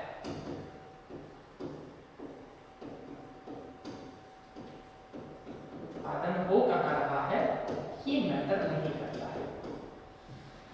जरा बात को समझिएगा, उदाहरण के साथ समझिएगा बात को। यानी कि जब हम जीएनपी की बात करेंगे ना, तो हम क्या करेंगे, वो जो टाटा का जो जगुआर लैंड रोवर जो यूके में बिक रहा था ना, यूके में बिक रहा था, क्योंकि वो भारतीय कंपनी है, टाटा की कंपनी है, तो वो जो वहां पर प्रोडक्शन कर रही है उसके प्राइस को हम भारत वाले में जोड़ेंगे, भारत के जीएनपी में जोड़ेंगे। जीडीपी नहीं, मैं जीएनपी बोल रहा हूँ, वो भारत के जीएनपी में जुड़ेगा। लेकिन एप्पल अमेरिका की कंपनी है, एप्पल भारत में जो बैंगलोर में अपना प्लांट सेटअप करके जो भारत में प्रोडक्शन कर रही है ना, फिर वो भारत की जीएनपी में ही जुड़ेगा, फिर वो अमेरिका के जीएनपी में जुड़ेगा। ठीक है, बात समझ में आ रही? दोनों में अंतर क्लियर हो रहा है? उसमें क्या था, उसमें मुख्य था कि उत्पादन हो कहाँ रहा है। अगर भारत में उत्पादन हो रहा है तो भारत के जीडीपी में जुड़ेगा, इररिस्पेक्टिव ऑफ क्या कि उत्पादन किस देश का है, कर रहा है, किस देश की कंपनी कर रही है, इससे कोई फर्क नहीं पड़ता है। लेकिन जब हम जीएनपी की बात करेंगे तो जीएनपी में हम क्या बोलेंगे, हम जीएनपी में बोलेंगे कि मैटर कर रहा है क्या कि उत्पादन किस देश का नागरिक कर रहा है, किस देश की कंपनी कर रही है। जैसे कि स्टीव स्मिथ आपके जो भारत में उसने टेस्ट अभी खेला है, अरे वो जो इंडिया में अभी हुआ था ना जो टेस्ट सीरीज, तो वो जो टेस्ट सीरीज में स्टीव स्मिथ ने जो कमाया है ना, वो यूएसए, वो ऑस्ट्रेलिया की जीएनपी में ऐड होगा, भारत की जीएनपी में नहीं ऐड होगा। ठीक ना, वो भारत की जीएनपी में नहीं ऐड होगा। इसी तरह मान लीजिए यदि भारत का कोई पॉपुलर सिंगर वो अगर विदेश में जाकर, मान लीजिए कपिल शर्मा, वो अगर यूएई या फिर मान लीजिए वो सऊदी अरब में जाकर शो करते हैं ना, कोई शो करते हैं, तो वो इंडिया की जीएनपी में ऐड होगा, लेकिन वो जीडीपी में कौन से देश के ऐड होगा, वो सऊदी अरब में। क्यों? क्योंकि सऊदी अरब के देश में वो सर्विस प्रोड्यूस हुई है ना, तो जीडीपी में सऊदी अरब में वो ऐड होगा, लेकिन यदि जीएनपी की बात करें तो वो भारत के जीएनपी में ऐड होगा। क्लियर है? दोनों में अंतर क्लियर हो रहा है ना, जीडीपी जीएनपी में। ठीक, इसमें मैटर करता है कि उत्पादन हो कर कौन रहा है, ये मैटर नहीं करता है कि उत्पादन हो कहां रहा है।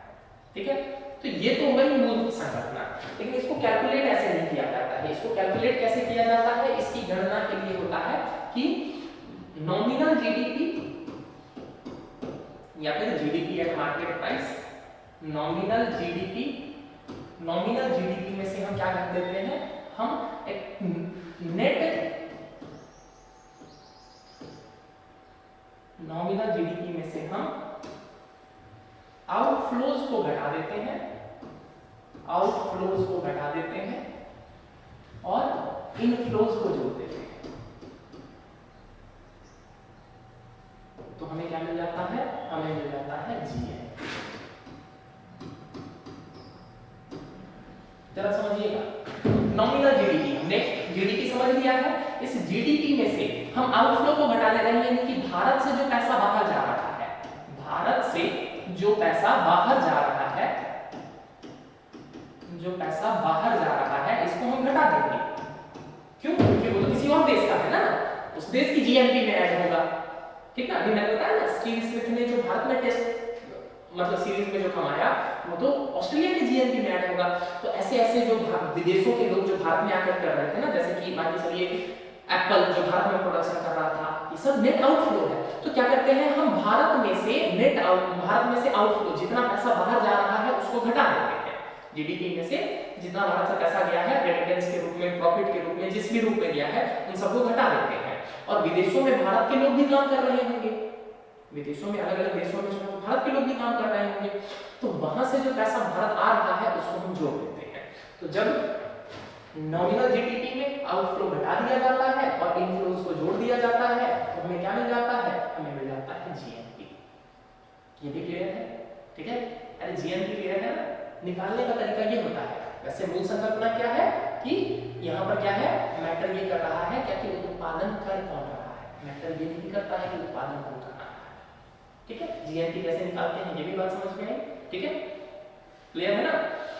आगे बढ़ते हैं। जब जीडीपी और जीएनपी क्लियर है, तो अब जरा हम अगले कॉन्सेप्ट की तरफ बढ़ते हैं, that is what, that is net domestic product, NDP and NNP.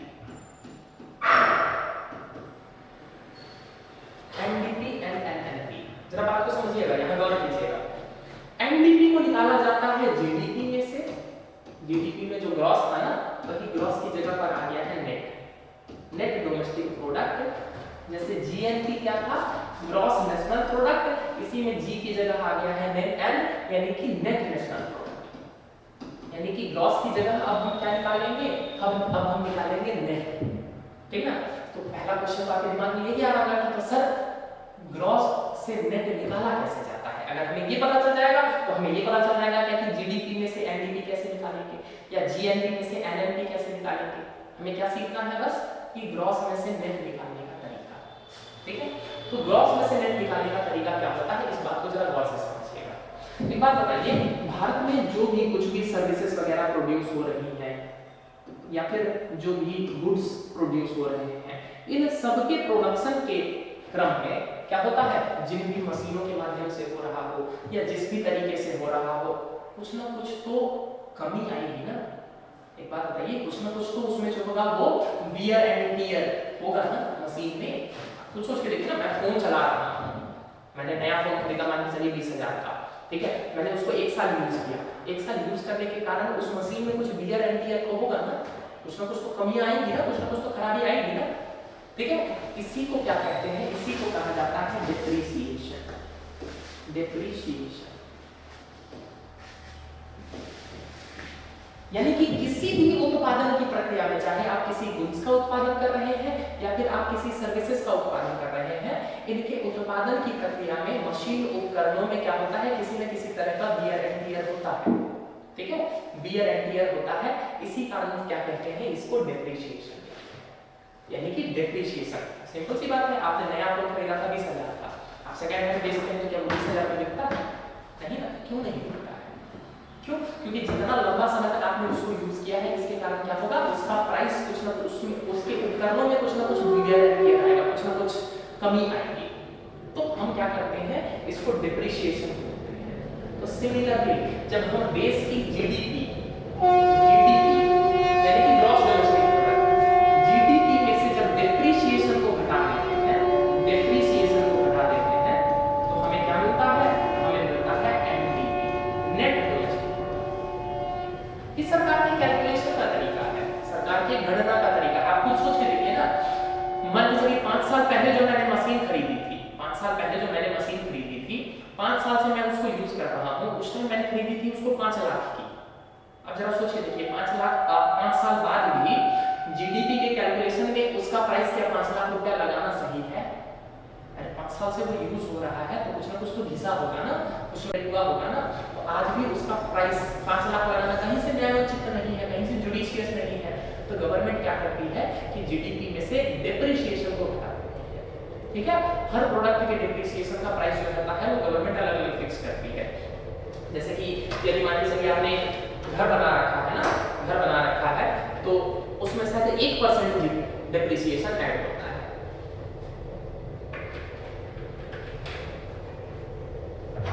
क्यों? क्योंकि हम मान के चलते हैं क्या कि घर बना है तो लगभग 100 तक चलेगा, तो 1% पर ईयर जो है वो 1% उसमें से डेप्रिसिएशन घटा। सिमिलरली मान लीजिए कि गाड़ी ली है, कार ली है, तो कार में डेप्रिसिएशन पर ईयर कितना लगता है, 10% लगता है, ठीक ना। तो जब हम जीडीपी में से डेप्रिसिएशन घटा देते हैं तो हमें क्या मिल जाता है, हमें मिल जाता है एनडीपी। यहां तक क्लियर है, ठीक है। अब सिमिलरली फार्मूला जीएनपी में लगाइए कि जब हम जीएनपी में से डेप्रिसिएशन घटा देते हैं तो हमें क्या मिल जाता है, हमें मिल जाता है एनएनपी, नेट नेशनल प्रोडक्ट, ठीक है ना। ग्रॉस से नेट में कन्वर्जन, बस सिंपली एक लाइन में याद रखिए क्या है कि जब हम उसमें से क्या करें, उसमें से हम डेप्रिसिएशन को घटाएंगे तो हमें क्या मिल जाएगा, ग्रॉस की जगह हमें नेट मिल जाएगा। ग्रॉस से नेट में जाने का रास्ता क्या है कि डेप्रिसिएशन को घटा दो। तो जैसे ही हम डेप्रिसिएशन को घटाएंगे तो ग्रॉस की जगह पर हमें क्या मिल जाएगा, नेट मिल जाएगा। यहां तक बात समझ में आई? नेट नेशनल प्रोडक्ट, ठीक, नेट नेशनल प्रोडक्ट। अब जरा समझते हैं, यही जो नेट नेशनल प्रोडक्ट है ना, net national product,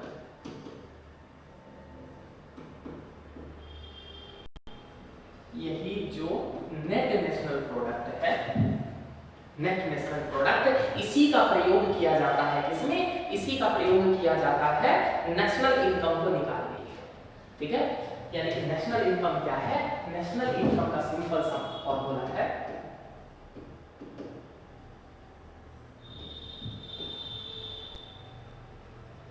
national income का सिंपल सा फॉर्मूला है national income equals to net national product minus indirect taxes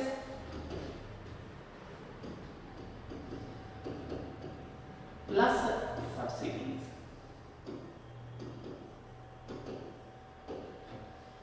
इससे क्या निकल जाता है हमारा राष्ट्रीय आय। राष्ट्रीय आय, एक बात बताइए, नेशनल प्रोडक्ट के बेसिस पर मैं क्यों निकाल रहा हूँ, जीडीपी के बेसिस पर क्यों नहीं निकाल रहा हूँ? क्यों? क्योंकि एक बात बताइए, मैंने बताया था ना कि भारत में जो प्रोडक्शन हो रहा है एप्पल, वो तो अपने देश भेज देगा ना, या फिर मान लीजिए स्टील स्मिथ, उसने जो भारत में कमाया वो तो अपने देश भेज देगा। बात समझ में आ रहा? तो जब हम राष्ट्रीय आय निकाल रहे हैं, यानी कि हम भारत का इनकम निकालना चाह रहे हैं ना, भारत का टोटल इनकम निकालना चाह रहे हैं। तो टोटल इनकम निकालने के लिए हमारे पास तो जीएनपी को ही बेंचमार्क बनाएंगे ना। क्यों? कि भारत में मान लीजिए भारत के जो लोग बाहर विदेश में जाके कमा रहे हैं, वो अपने परिवार के लिए कुछ ना कुछ तो भेज रहे हैं ना, तो वो तो भारत के नेशनल इनकम में ऐड होना चाहिए ना। तो इसीलिए नेशनल इनकम को निकालने के लिए हम जीएनपी को यूज करते हैं, ना कि जीडीपी को। ठीक ना?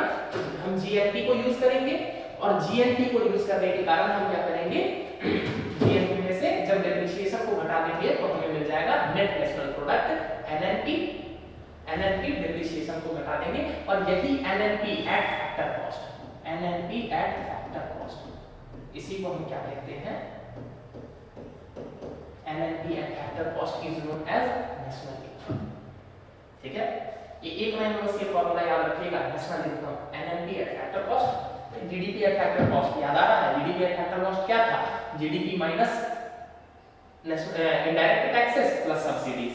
तो या तो आप चाहें तो पूरा ऐसे लिखिए, या तो चाहें तो आप पूरा ऐसे लिखें, या फिर आप अगर चाहें तो इसको कैसे लिख सकते हैं, इसको लिख सकते हैं equals to NNP at factor cost.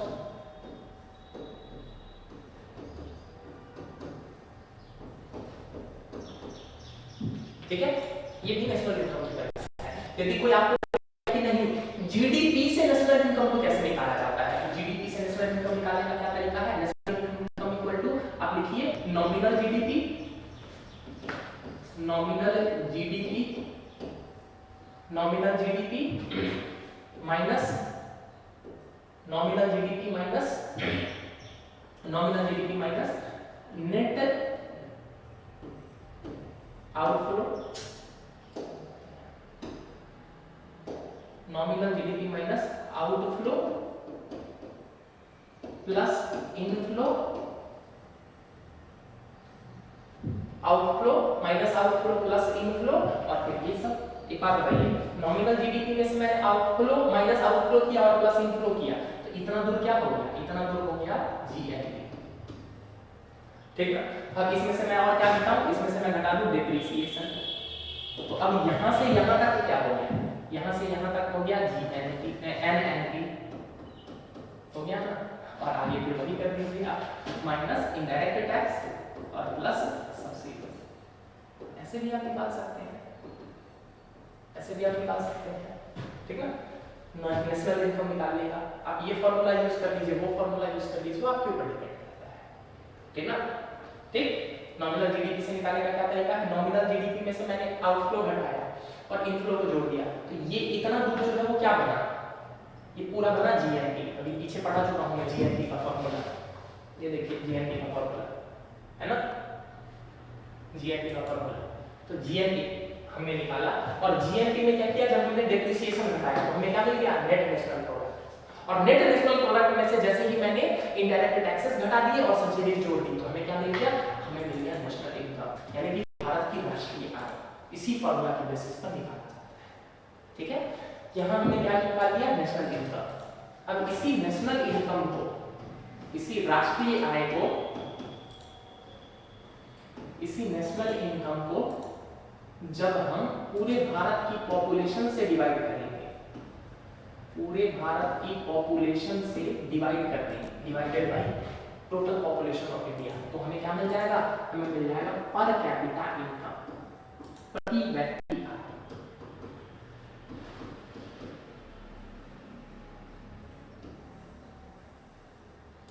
ठीक, अब बात समझ में आया कैसे निकाला जाता है प्रति व्यक्ति आय। क्या करो, सबसे पहले नेशनल इनकम निकाल लो और नेशनल इनकम को भारत की पूरे पॉपुलेशन से डिवाइड कर दो। भारत की आबादी कितनी है, लगभग 1.40 अरब, ठीक ना। हाँ सही बता रहा हूँ, आपको जानना खुशी होनी चाहिए क्या कि भारत जो है वो विश्व की सबसे बड़ी आबादी वाला देश बन चुका है 2023 में, ठीक ना। हमने चीन को पीछे छोड़ दिया है, now we are the most populous country in this world. सबसे ज्यादा आबादी वाले देश जो है वो अब भारत है, ठीक है। हमारी आबादी कितनी हो चुकी है, 1.40 अरब, ठीक है। तो जब हम क्या करेंगे, भारत का नेशनल इनकम निकाल लेंगे, कैसे निकालेंगे वो बता चुका हूँ, ठीक ना। और नेशनल इनकम को जब हम भारत की पॉपुलेशन से डिवाइड कर देंगे तो हमें क्या मिल जाएगा, हमें मिल जाएगा पर कैपिटा इनकम, प्रति व्यक्ति आय, इसी को कहते हैं प्रति व्यक्ति आय।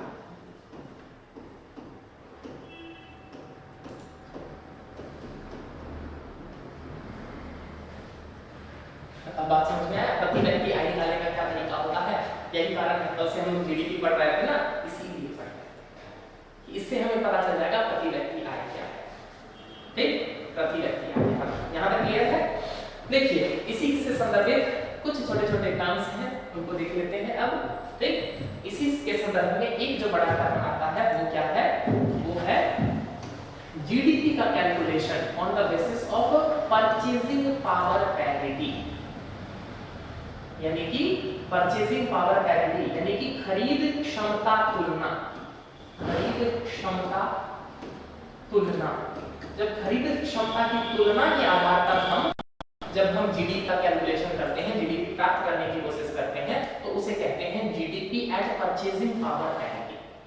बात समझिएगा, यहाँ पर थोड़ा सा ध्यान देना है। क्या, जब हम अलग अलग अर्थव्यवस्थाओं को कंपेयर करते हैं, जब हम बोलते हैं क्या कि USA, United states of America इस विश्व की सबसे बड़ी अर्थव्यवस्था है, तो हम क्या बोलते हैं, तब हम क्या बोलते हैं, तब हम बोलते हैं क्या कि ये जीडीपी के बेसिस पर हुआ है कैलकुलेशन। कौन से वाले जीडीपी के बेसिस पर, नॉमिनल जीडीपी के बेसिस पर, नॉमिनल जीडीपी के बेसिस पर। कल आप लोगों को दिखाया था ना, वो जो 25.3 ट्रिलियन डॉलर था वो नॉमिनल जीडीपी के बेसिस पर था। वो जो 19.9 ट्रिलियन डॉलर जो आपको चीन की जो अर्थव्यवस्था दिख रही थी, वो कौन से किस स्तर, किसके आधार पर थी, वो थी नॉमिनल जीडीपी के आधार पर। इसके लिए क्या करना होता है, आप जरा सोच के देखिए, भारत में जो प्रोडक्शन हो रहा है वो तो रुपीस की कंटेक्स्ट में हो रहा है, वो तो रुपए में हो रहा है, तो बताया यानी कि क्या होता है, भारत के रुपए में डॉलर कन्वर्ट करना, तभी तो हम कंपेयर कर पाएंगे सभी देश की जीडीपी को, ठीक ना। तो यानी कि भारत में जो प्रोडक्शन होता है, जो सर्विसेज वगैरह का जैसे भी प्रोडक्शन होता है, वो जो डेटा निकालता है वो किस बेसिस पर निकालती है, रुपए के बेसिस पर। अब रुपए के बेसिस पर जो निकल गया उसको क्या किया जाता है, फिर डॉलर में कन्वर्ट किया जाता है। जैसे कि चल रहा है ना लगभग रेट, लगभग $1 बराबर 80 रुपए के आसपास है, ठीक ना, 80 रुपए के आसपास है। तो क्या होगा, 80 रुपए से मतलब 80 से उसको डिवाइड किया जाएगा, तब क्या भारत का पता चलेगा कि डॉलर के टर्म में भारत की जीडीपी कितनी है, और फिर क्या किया जाता है, इस बेसिस पर कंपेयर किया जाता है। कल वाला चार्ट याद आ रहा है, अरे वो जो कल दिखाया था विजुअल कैपिटलिस्ट वाला, उसमें दिखाया था ना सभी देशों की अर्थव्यवस्था आपको जीडीपी के टर्म में दिख रही थी ना।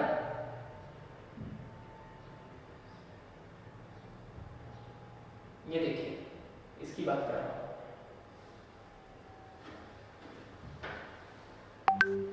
ये देखिए सभी देशों की अर्थव्यवस्था आपको डॉलर के टर्म में दिख रही है, सब क्या है, देखिए डॉलर का मार्क लगा हुआ है। अब एक बात बताइए, चाइना की अपनी डोमेस्टिक करेंसी तो रिनमिनबी है, सुना होगा ना आपने, रिनमिनबी है, या फिर जापान की अपनी है, येन है।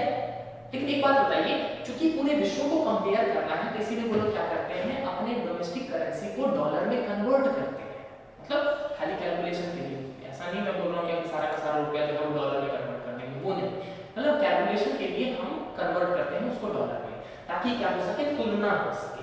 याद है इंडिया क्या लिखा हुआ है, $3.3 ट्रिलियन। क्लियर, यहाँ तक बात समझ में आ रही।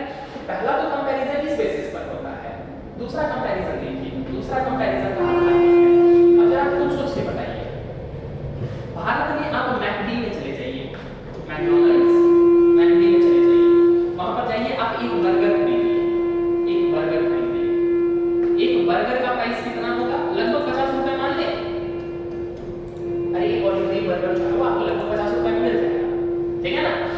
वही सेम बर्गर दिल्ली में आप चले जाइए और एक बर्गर जो है वो आप यूएसए में भी खरीदिए, वहां पर वही सेम बर्गर खरीदने का आपको पे करना पड़ेगा $2। एक बर्गर का आपको $2 पे करना पड़ेगा। बात समझ में आया? यानी कि अब यहाँ पर देखिए, वैसे हम देख रहे थे तो $1 बराबर 80 रुपया हो रहा था, लेकिन यहाँ पर जब हम कैलकुलेट कर रहे हैं तो एक बर्गर हमें 50 रुपया में मिल जा रहा है, लेकिन वही सेम बर्गर जब मैं अमेरिका में जाके खरीद रहा हूँ तो मुझे उसके लिए $2 पे करने पड़ रहे हैं। यानी कि वैसे तो $1 बराबर 80 रुपया है, लेकिन जब हम परचेसिंग पावर यानी कि मुद्रा की खरीद पाने की क्षमता के बेसिस पर हम कैलकुलेट करते हैं तो बताइए कितना हुआ? $2 के हिसाब से यदि हम वैसे कैलकुलेट करेंगे तब तो 160 रुपया हो रहा है ना, लेकिन हमें तो एक बर्गर 50 रुपए में मिल गया था, यानी कि 160 रुपया बराबर किसके हो जा रहा है? 50 रुपए के बराबर। यानी कि इसके बेसिस पर हम क्या बोल सकते हैं कि भारत की मुद्रा की खरीद पाने की क्षमता ज्यादा है। जनरली जो गरीब देश होते हैं ना, या फिर मान के चलिए जो तुलनात्मक रूप से रिलेटिवली भारत जो है वो अमेरिका की तुलना में तो गरीब देश है, तो जो तुलनात्मक रूप से गरीब देश होते हैं ना, उनके मुद्राओं की खरीद पाने की क्षमता ज्यादा होती है। अरे ये तो हमें समझ में आया मैं क्या बोल रहा हूँ कि वैसे यदि हम कन्वर्ट कर रहे थे केवल नॉमिनल जीडीपी में, जब हम कन्वर्ट कर रहे थे तो हम $1 के लिए 80 रुपया मान के चल रहे थे, लेकिन क्या वास्तव में $1 बराबर 80 रुपया अर्थव्यवस्था में है? नहीं। हमने देखा क्या कि जब हमने सामान को खरीदा तो दोनों में तो अंतर आ गया। वैसे तो $1 बराबर मतलब $2 बराबर 160 रुपया हो रहा था, लेकिन जब हम सामान खरीद रहे थे तो हमको तो 50 रुपया में ही उतना सामान मिल जा रहा था। तो यानी कि भारत के करेंसी की खरीद क्षमता यूएसए के डॉलर के करेंसी की खरीद क्षमता से ज्यादा है भारत में, ठीक ना। तो इसके लिए क्या किया जाता है ना, इसके लिए क्या किया जाता है कि एक बास्केट तैयार कर लिया जाता है। एक बास्केट तैयार कर लिया जाता है, यानी कि टोकरी तैयार कर लिया, मतलब हाइपोथेटिकल एग्जैक्टली कोई टोकरी देखने नहीं घूम रहा होता है, मतलब बास्केट तैयार कर लिया जाता है। इसमें क्या किया जाता है, अर्थव्यवस्था में जो मुख्य चीजें हैं ना, कुछ चीजें डाल दी जाती है, जैसे कि एजुकेशन पर कितना खर्च होगा, जैसे कि हेल्थ में कितना खर्च हो रहा है, जैसे कि फूड में कितना खर्च हो रहा है, जैसे कि कार में कितना खर्च हो रहा है, जैसे कि हाउस रेंट कितना है, ये सब चीजें जो है वो इसमें जोड़ डाल दी जाती है। फिर ये देखा जाता है कि इसी टोकरी को मैं खरीदूंगा यूएसए में और इसी सेम मात्रा में, सेम क्वांटिटी में, सेम क्वालिटी में चीजें जो है वो मैं खरीदूंगा इंडिया में, और तब कंपेयर किया जाता है कि यूएसए में खरीदने के लिए कितना डॉलर या पैसा जो है वो खर्च हुआ और इंडिया में खरीदने में जो है वो कितना डॉलर या पैसा खर्च हुआ, और इस तुलना इन दोनों को फिर कंपेयर किया जाता है। आप ये बात तो अच्छे से जानते हैं, भारत में शिक्षा व्यवस्था जो है वो अमेरिका की तुलना में सस्ती है। भारत में हेल्थ जानते हैं ना, भारत में आप एक एमआरआई करवाने जाते हैं कितना लगता है? 10,000 के आसपास। अरे प्राइवेट हॉस्पिटल्स में भी जाते हैं तब भी आपको लगभग 10,000 के आसपास पड़ता है।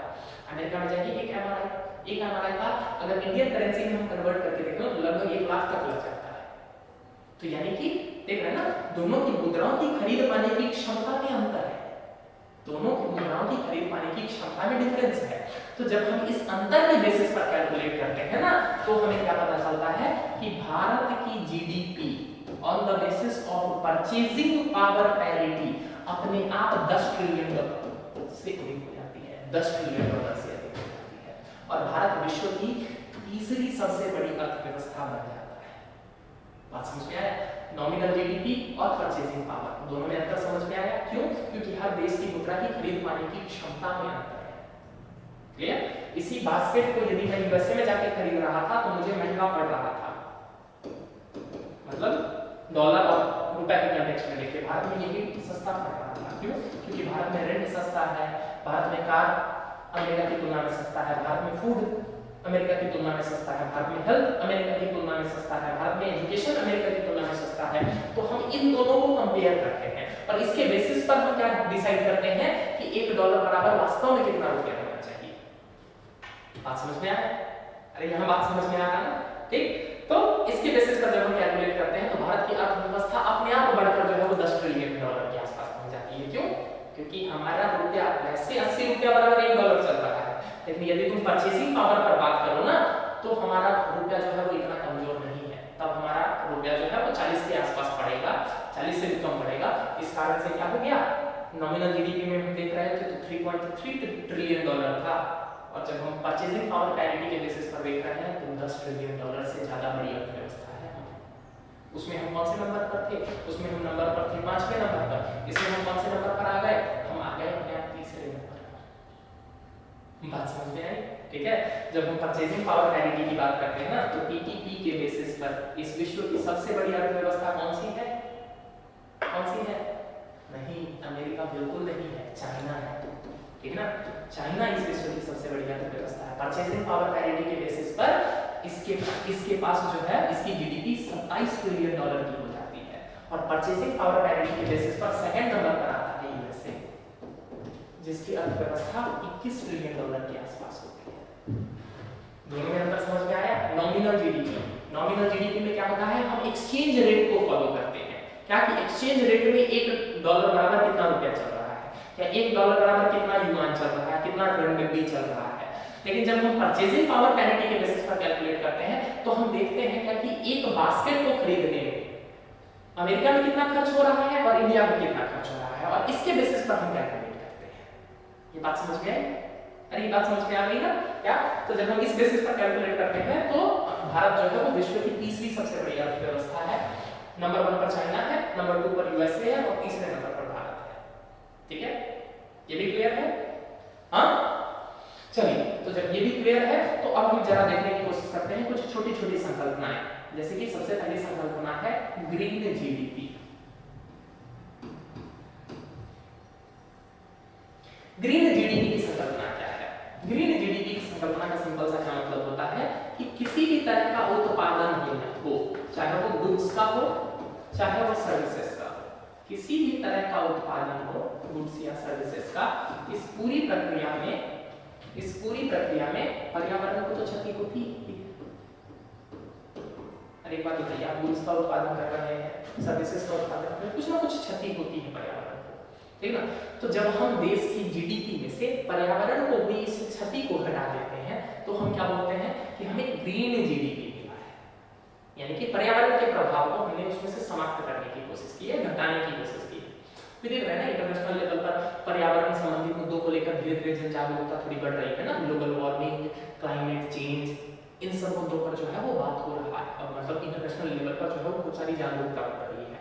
तो बस वही उसी जागरूकता की दिशा में एक कदम ये बढ़ाना चाहता है, जिसमें हम क्या बोलते हैं ग्रीन जीडीपी। ग्रीन जीडीपी का सिंपल सा क्या मतलब है कि नॉमिनल जीडीपी में से पर्यावरण पर हुई क्षति को जब हम घटा दें, उस क्षति का मौद्रिक मूल्य अनुमान के तौर पर हम निकाल लेते हैं, और जब हम उसको घटा देते हैं तो हमें क्या मिल जाता है, हमें मिल जाता है ग्रीन जीडीपी। ठीक है, इस कॉन्सेप्ट के रूप में बस याद रखिएगा, ठीक ना? कई बार पीटी में सीधे पूछ लेता है ग्रीन जीडीपी की संकल्पना क्या है, या फिर आपसे मेंस वगैरह में जब आप आंसर लिख रहे होंगे ना तो कम से कम आप वहां यूज कर सकते हैं क्या कि ग्रीन जीडीपी को बढ़ाने की आवश्यकता है, यानी कि हम विकास ऐसा करें, सस्टेनेबल डेवलपमेंट, याद आ रहा है सस्टेनेबल डेवलपमेंट गोल्स कल याद करवाए थे ना सारे 17, ठीक ना? उसी सारे 17 में से एक था ना 13वां नंबर क्लाइमेट एक्शन, यानी कि हमें ऐसा विकास करना है कि पर्यावरण पर कम से कम प्रभाव पड़े। ग्रीन जीडीपी की संकल्पना यही कहती है कि तुम जीडीपी को बढ़ाने पर फोकस ना करो, जीडीपी पर को बढ़ाने पर केवल फोकस कर रहे हो तो उसमें क्या है ये नहीं पता चल रहा है कि पर्यावरण पर कितना प्रभाव पड़ रहा है। ऐसा भी तो हो सकता है कि तुम खूब सारा पेड़ काट रहे हो, खूब सारा जो है वो जंगल साफ कर रहे हो और फिर फैक्ट्री लगा रहे हो, जैसे कि अभी हाल फिलहाल में खूब विवाद चल रहा था ना ब्राजील को लेकर। ब्राजील के पास आपको पता होगा ना, उसके पास अमेज़न रेन फॉरेस्ट है, जिसे क्या कहा जाता है लंग्स ऑफ द अर्थ, जिसे कहा जाता है धरती का फेफड़ा।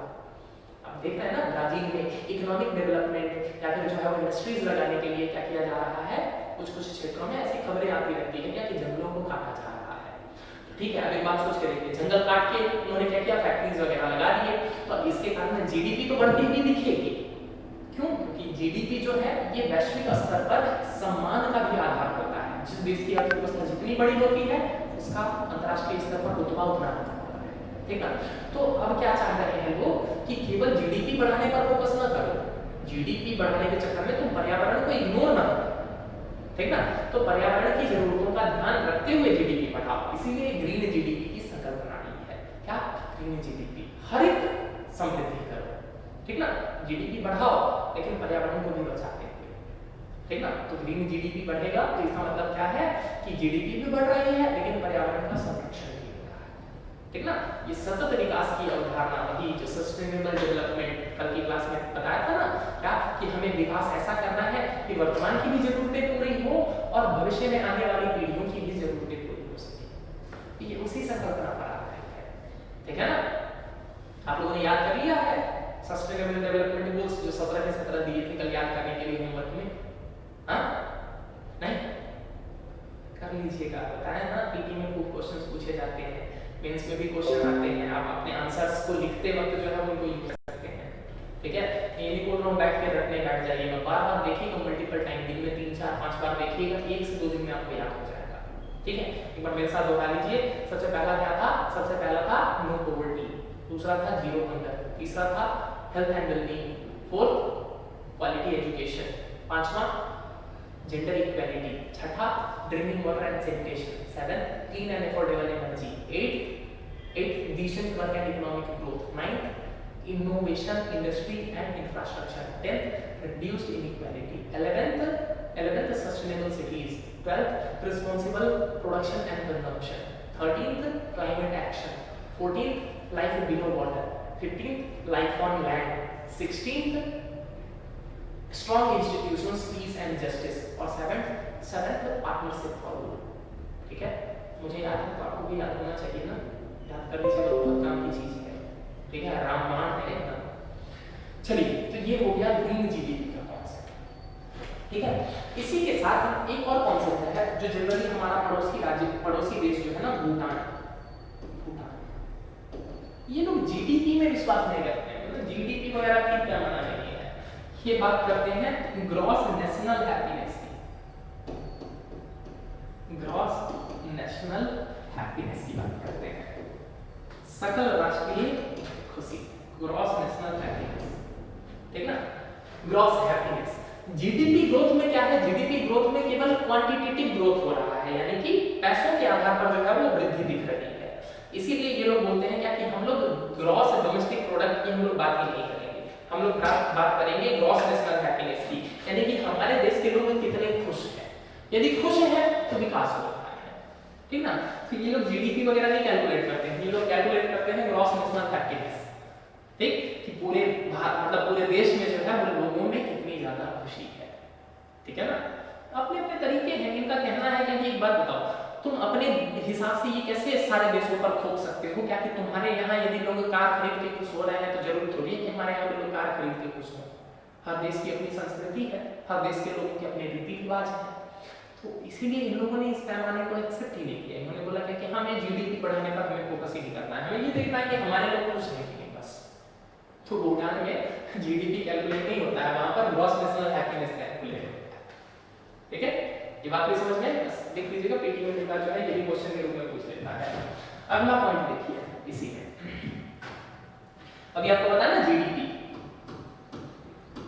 जीडीपी कैलकुलेशन, इसमें मैंने चिल्ला के आपको क्या बताया कि इसमें मैटर करता है कि प्रोडक्शन हो कहाँ रहा है, ठीक ना, यानी कि एरिया या फिर टेरिटरी मैटर्स, टेरिटरी क्षेत्र मैटर करता है। यदि भारत के अंदर प्रोडक्शन हो रहा है तो इररिस्पेक्टिव ऑफ द फैक्ट कि प्रोडक्शन कर कौन रहा है वो भारत की जीडीपी में ऐड होगा, ठीक ना, ये बात पता है ना। अब एक बात जान लीजिए, बड़ा आश्चर्य, मतलब आपको जो है जानकर जो है बड़ा आश्चर्य होगा, इस बात को समझिए। आपको पता है ना हर देश में दूसरे देश की एम्बेसीज होती है, ठीक ना, या फिर जिसको क्या कहते हैं, उसको विदेशी क्या बोलते हैं, विदेश मतलब दूसरे देश का मुख्यालय जिसको कहते हैं एम्बेसी बोल लीजिए, या आप बोल सकते हैं कमिश्नरेट होता है, मतलब दूसरे देश का उस देश में जो क्षेत्र होता है उसको कहा जाता है हाई कमीशन या फिर एम्बेसी, ठीक। हिंदी एग्जैक्ट मुझे अभी याद नहीं आ रही है, ठीक, एम्बेसी, अरे आप समझ रहे हैं एम्बेसी, ठीक है, या हाई कमीशन। हर देश में जो है आपको दूसरे देशों का हाई कमीशन मिलेगा, ठीक है। आप सुनते हैं ना कि पाकिस्तान ने जो है वो सीमाओं पर जो है वो फायरिंग की, तो हम क्या करते हैं पाकिस्तान के हाई कमीशन को बुलाते हैं, उसको तलब करते हैं क्या कि भाई देखो तुम्हारे यहाँ से जो है वो कर रहे हैं, या फिर मान के चलिए क्या कर कुछ भी इस तरह का कुछ उटपटांग विवाद होता है, चाइना जो है वो भारत की टेरिटरी में घुसने की कोशिश करता है, देखा ना आप लोगों ने, डंडा मार मार के भगाया था सबको। जैसे ही होता है तो हम क्या करते हैं, हम करते हैं चाइना की हाई कमीशन या चाइनीज एम्बेसी को तलब करते हैं क्या कि देख लो ऐसी ऐसी दिक्कत हो रही है। तो हर देश में क्या होता है, किसी दूसरे देश की एम्बेसी होती है या हाई कमीशन होता है, ठीक ना। आपको बता दूं, ये बात जानकर आपको आश्चर्य होगा, ये जो एम्बेसी का एरिया है, जितने क्षेत्र में ये जो एम्बेसी बनी हुई है ना, ये इस देश की टेरिटरी नहीं मानी जाएगी। यानी कि भारत में कभी दिल्ली जाने का मौका मिलेगा ना, तो एक बार दिल्ली में जाइएगा, वहां पर आपको दिखेगा, ठीक ना, वहां पर आपको दिखेगा क्या कि सभी की अलग अलग एम्बेसीज हैं, सभी कंट्री की अलग अलग एम्बेसी है, ठीक। अब ये जो एम्बेसी वाला जो क्षेत्र है ना, ये क्षेत्र यद्यपि ये भारत में है, लेकिन ये भारत की टेरिटरी नहीं मानी जाती है, ये उस देश की टेरिटरी मानी जाती है। ये पॉइंट समझ में आया? जैसे कि भारत की एम्बेसी अगर यूएसए में है, तो वो जो चार दीवारी जितने दूर में भारत की एम्बेसी बनी हुई है ना, ये पूरी एम्बेसी जो है, इसके अंदर का क्षेत्र जो है वो भारत का एरिया माना जाता है, वो यूएसए का एरिया नहीं माना जाता है। सिमिलरली भारत के क्षेत्र में जितना दूर में यूएसए की एम्बेसी बनी हुई है ना, वो पूरा का पूरा एरिया जो है वो यूएसए की टेरिटरी माना जाता है। बात समझ में आया? तो सिंपल सी बात है, ग्रॉस डोमेस्टिक प्रोडक्ट, यानी कि इस एम्बेसी के अंतर्गत यदि किसी तरह का प्रोडक्शन हो रहा है, किसी तरह का सर्विसेज का प्रोडक्शन हो रहा है, तो वो किस देश की जीडीपी में जुड़ेगा? वो उस देश की जीडीपी में जुड़ेगा। क्यों? क्योंकि वो टेरिटरी ही उस देश की है। यहाँ तक बात समझ में आई? अरे ये पॉइंट क्लियर हुआ क्या कि वो उस देश की जीडीपी में जुड़ेगा, वो भारत की जीडीपी में नहीं जुड़ेगा। भारत के पाकिस्तान की एम्बेसी में यदि मान के चलिए क्या है, बॉम्ब बन रहा है, ठीक ना, बॉम्ब बन रहा है या मान के चलिए हथियार बन रहे हैं, तो वो प्रोडक्शन जो है वो भारत की जीडीपी में नहीं जुड़ेगा, वो प्रोडक्शन जो है वो पाकिस्तान की जीडीपी में जुड़ेगा। यद्यपि वो डिक्लेयर थोड़ी करेंगे, मतलब बात समझ रहे हैं ना, किसी भी तरह का सर्विसेज, किसी भी तरह का यदि प्रोडक्शन हो, ये तो बस एक यही एग्जांपल था। पाकिस्तान वाले और बनाएंगे ही क्या? अगर कुछ और चीज बनाए होते तो आज जो स्थिति है वो स्थिति थोड़ी होती। आज जो स्थिति है उसके पीछे एक बड़ा कारण क्या है? पाकिस्तान की जीडीपी का एक बहुत बड़ा हिस्सा जो आम लोगों के लिए जाना चाहिए वो किस तरफ जा रहा है? केवल डिफेंस में, हथियार खरीदने में, बम, बारूद, गोले, ये सब खरीदने में जा रहा है। इसीलिए तो ये दशा हुई है ना। बात समझ में आया? इसीलिए मैंने वो एग्जांपल दिया, ठीक है। ये बात ध्यान रखिएगा कि एम्बेसी के अंतर्गत, एम्बेसी की सीमा के अंतर्गत जो भी प्रोडक्शन होता है वो सारा दूसरी जिसकी एम्बेसी है ना उसकी जीडीपी में ऐड होता है। यहाँ तक क्लियर है? यहाँ तक क्लियर है ना? तो ये भी पॉइंट आपका क्लियर हो गया। अब जरा समझने की कोशिश करते हैं कुछ जो विवाद आपको अक्सर न्यूज़पेपर्स में देखने को मिलेंगे। न्यूज़पेपर्स में आपको अक्सर कुछ विवाद देखने को मिलेंगे। ये विवाद किससे संबंधित है? भारत में जीडीपी के कैलकुलेशन से संबंधित है। जीडीपी के कैलकुलेशन के संदर्भ में कुछ विवाद आपको देखने को मिलेंगे। ठीक, ये विवाद क्या है जरा बात को समझिएगा। सबसे पहला तो विवाद है बेस ईयर को लेकर।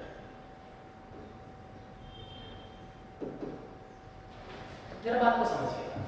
अभी मैंने आपको क्या बताया कि भारत में कांस्टेंट प्राइस पर जो हम जीडीपी का कैलकुलेशन करते हैं उसके लिए बेस ईयर है 2011-12, ठीक है।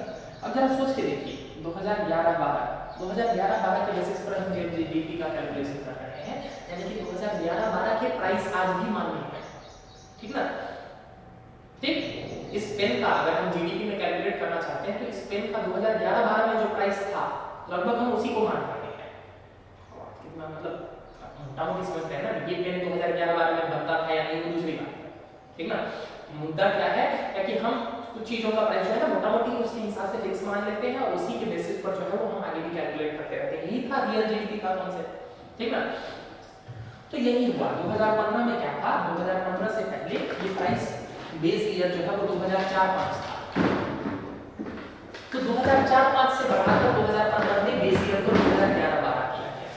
तो जब ये 2011-12 किया गया ना, तो इसके कारण क्या होता है, जब भी बेस ईयर में चेंज होता है तो जीडीपी बेस ईयर में चेंज होने के कारण अचानक से बढ़ती हुई दिखती है, ठीक है।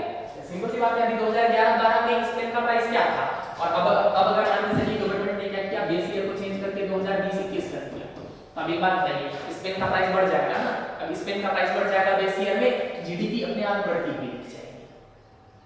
अरे उस टाइम हम प्राइस क्या ले रहे थे, 10 ही रुपया ले रहे थे, लेकिन अब अगर हम 2021-22 का प्राइस लेंगे, इसका प्राइस 15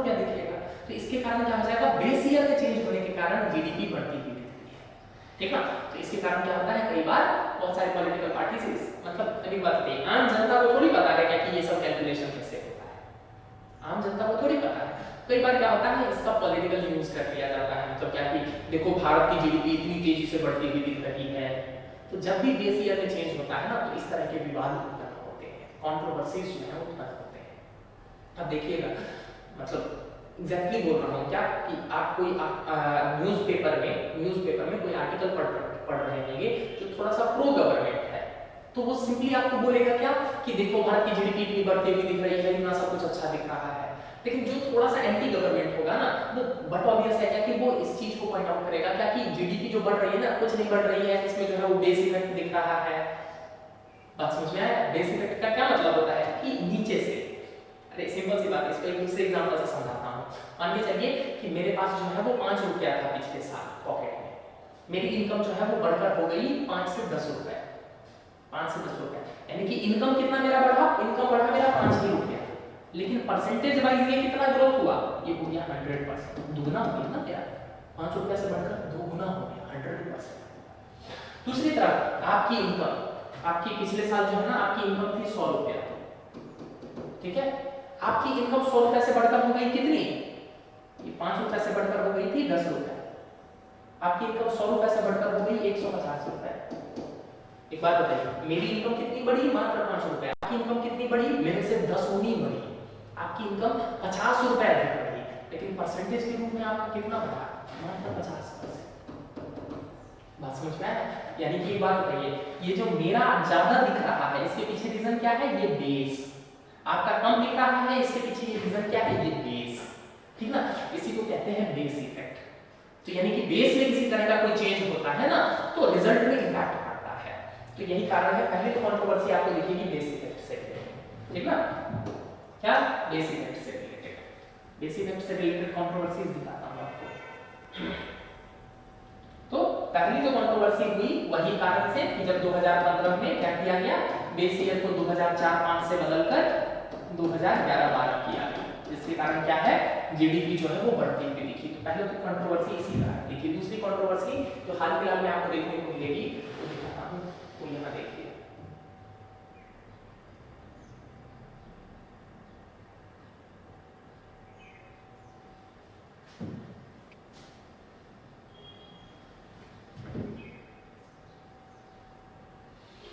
ये देखिए, ये है इकोनॉमिक सर्वे,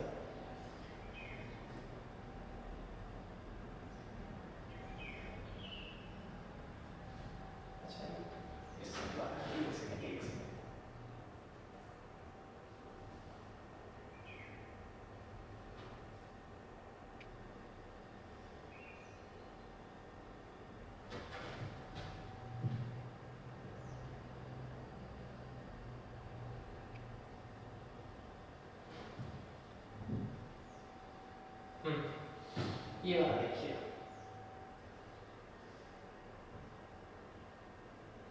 बेस इफेक्ट का इम्पैक्ट, ये देखिए यहाँ गौर कीजिए, इंडस्ट्रियल सेक्टर 2020-21, ये कोविड वाला साल है, कोविड वाला साल 2020-21 में देखिए 3.6% इसने ग्रोथ दिया, अगले साल भी जो है ये 3.9% ही ग्रोथ दिया। लेकिन इंडस्ट्री सेक्टर देखिए, इंडस्ट्री सेक्टर में नेगेटिव बहुत ज्यादा हो गया, नेगेटिव हो गया यानी कि क्या है कि पहले जो लेवल था उससे कम हुआ, पहले जो लेवल था उससे कम हुआ, और अगले साल देखिए, क्योंकि अब बेस नीचे आ गया ना, पिछले साल यहाँ था लेकिन क्या हुआ, कोविड में घट के यहाँ आ गया, ठीक। अब देखिए अगले साल इसने उसी के बराबर किया होगा या उससे थोड़ा सा आगे बढ़ा होगा, लेकिन अब हम कैलकुलेट करते हैं इस बेस के बेसिस पर, इसलिए बढ़ता हुआ ज्यादा दिख रहा है। बात समझ में आया? देख रहे हैं ना 11.8। तो गवर्नमेंट इसको या फिर क्या बोलते हैं, गवर्नमेंट इसको ऐसे प्रेजेंट करेगी कि देखो कोविड के बाद जो है वो हमने दोहरे अंक में जो है वो वृद्धि दर्ज की है। लेकिन वही दिखेगा आपको कई सारे न्यूज़पेपर में, कुछ सारे जो इकोनॉमिस्ट जो है वो बोलेंगे या जो क्रिटिक्स हैं वो क्या बोलेंगे, इसके पीछे रीजन है बेस इफेक्ट। इसको ऐसे भी समझिए, ये देखिए आपको ये भी चार्ट दिखेगा, वही इस बार वाले इकोनॉमिक सर्वे में था, इस बार वाले इकोनॉमिक सर्वे में था कि एक से ये देखिए, इससे समझ में आ जाएगा। पहले था इतना जीडीपी 2019-20 में, देखिए यहाँ पर घट गया, अब अगले साल जो है वो आया है लगभग इसी लेवल पर, लेकिन अब देखिए अब कैलकुलेट होता है यहाँ से, तो बेस इफेक्ट के कारण क्या दिखता है कि पिछले साल की तुलना में जीडीपी अचानक से बहुत तेजी से बढ़ी है, इसी को कहते हैं base effect. Base effect clear हुआ, ठीक ना। बेस इफेक्ट से रिलेटेड पहली कंट्रोवर्सी कब होती है, जब बेस ईयर को चेंज किया जाता है। दूसरी कंट्रोवर्सी बेस इफेक्ट से रिलेटेड क्या होती है, जब देख रहा ना कि कोविड में जो है वो अचानक से श्रिंक हुआ और कोविड के बाद जो है वो थोड़ा सा भी ग्रोथ हुआ, तो चूंकि पिछला ही बेस जो वो नीचे चला गया था ना, तो ये जंप बहुत बड़ा दिखता है, ठीक। तो इसी को कहते हैं बेस इफेक्ट से रिलेटेड कंट्रोवर्सी।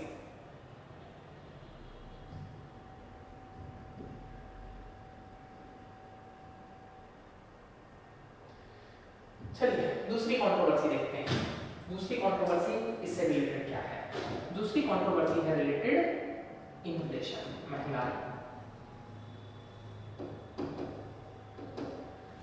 2015 से पहले भारत में WPI wholesale price index, wholesale price index को मुद्रास्फीति या फिर महंगाई की गणना का बेंचमार्क माना जाता था। 2014 में बताऊंगा, बहुत डिटेल में पढ़ाऊंगा, इन्फ्लेशन वाले चैप्टर में आएंगे ना तो उस टाइम बहुत डिटेल में बताऊंगा WPI क्या होता है, ठीक ना।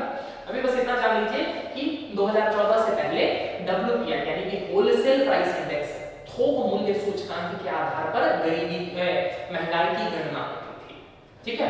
2014 के बाद क्या किया गया, इसकी जगह CPI कंज्यूमर प्राइस इंडेक्स यानी कि खुदरा मूल्य सूचकांक, इसको जो है वो मुद्रास्फीति की गणना का आधार बना दिया। इसको क्या कर दिया गया, मुद्रास्फीति की गणना का आधार बना दिया गया।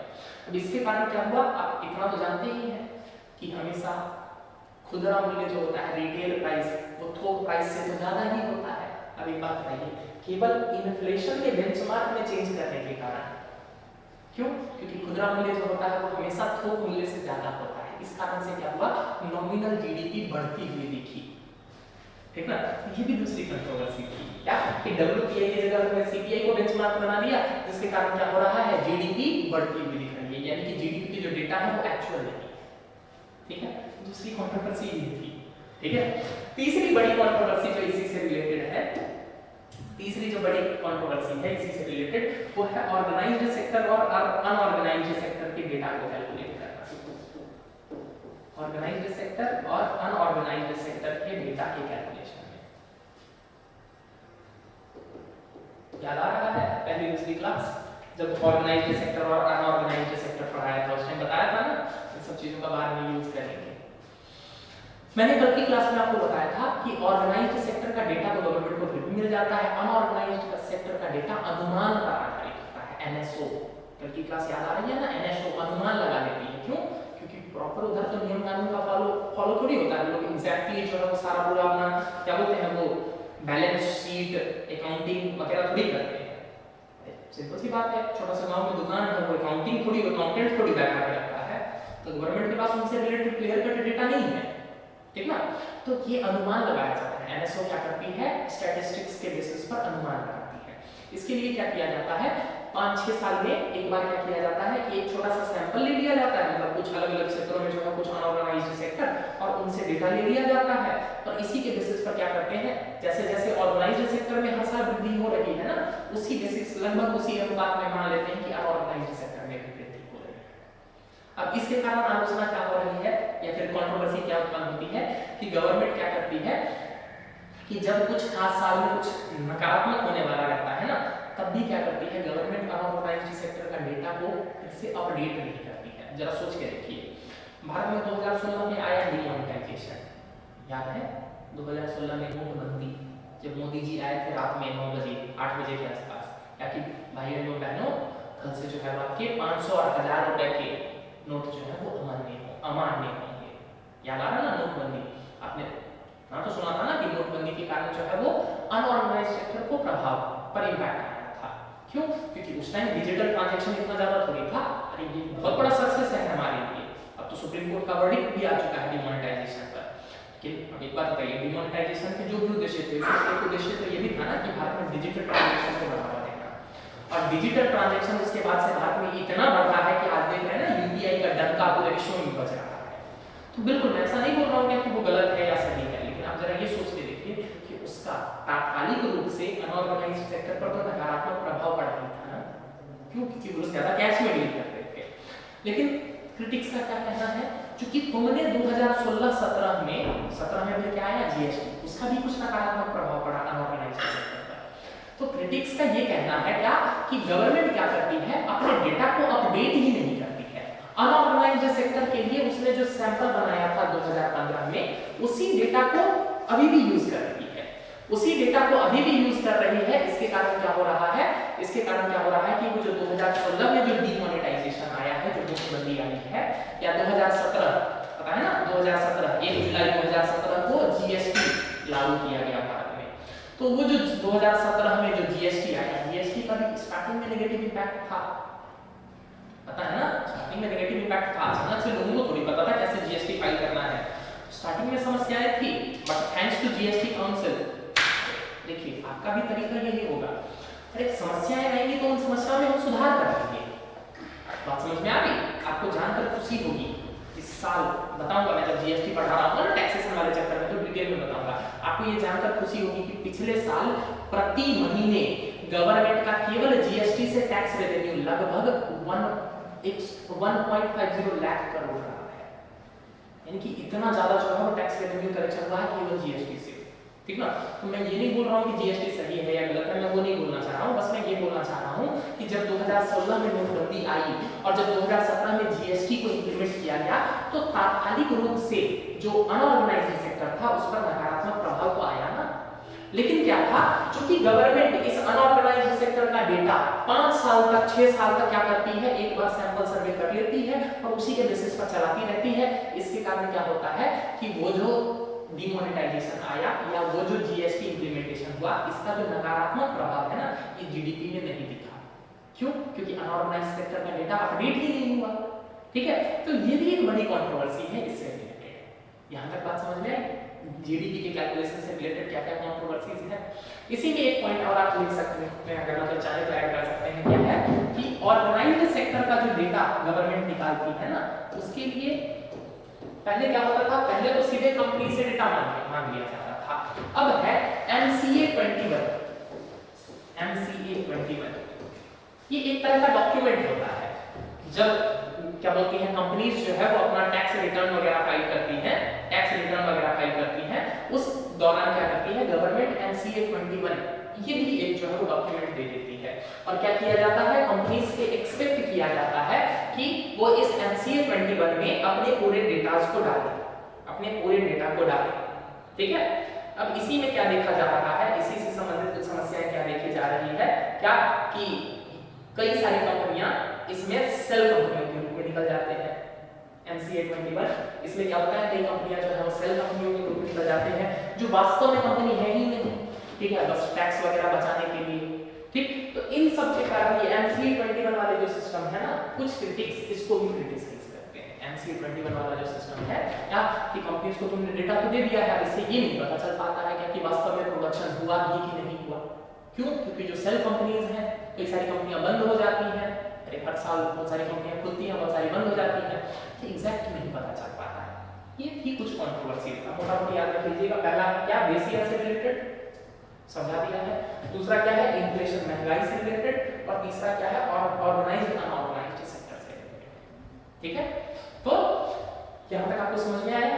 एक बार रिकैपिचुलेट करते हैं। आज हमने देखा क्या कि जीडीपी की कैलकुलेशन के 3 तरीके क्या हैं। सबसे पहले हमने देखा कंजम्पशन मेथड या एक्सपेंडिचर मेथड। एक्सपेंडिचर में क्या था, कंजम्पशन प्लस क्या है I, investment plus government plus tax minus है।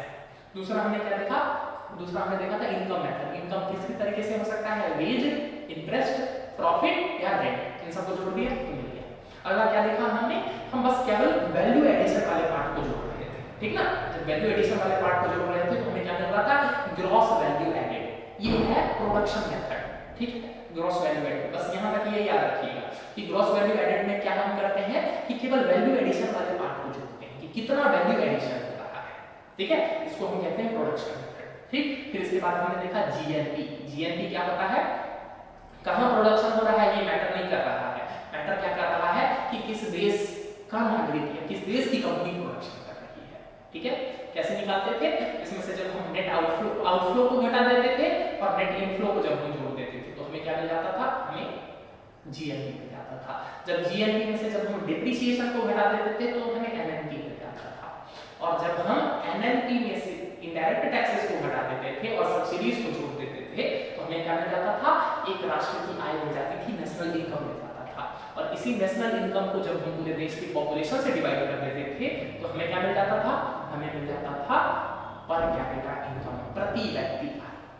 ठीक है, यही हमारा चैप्टर था।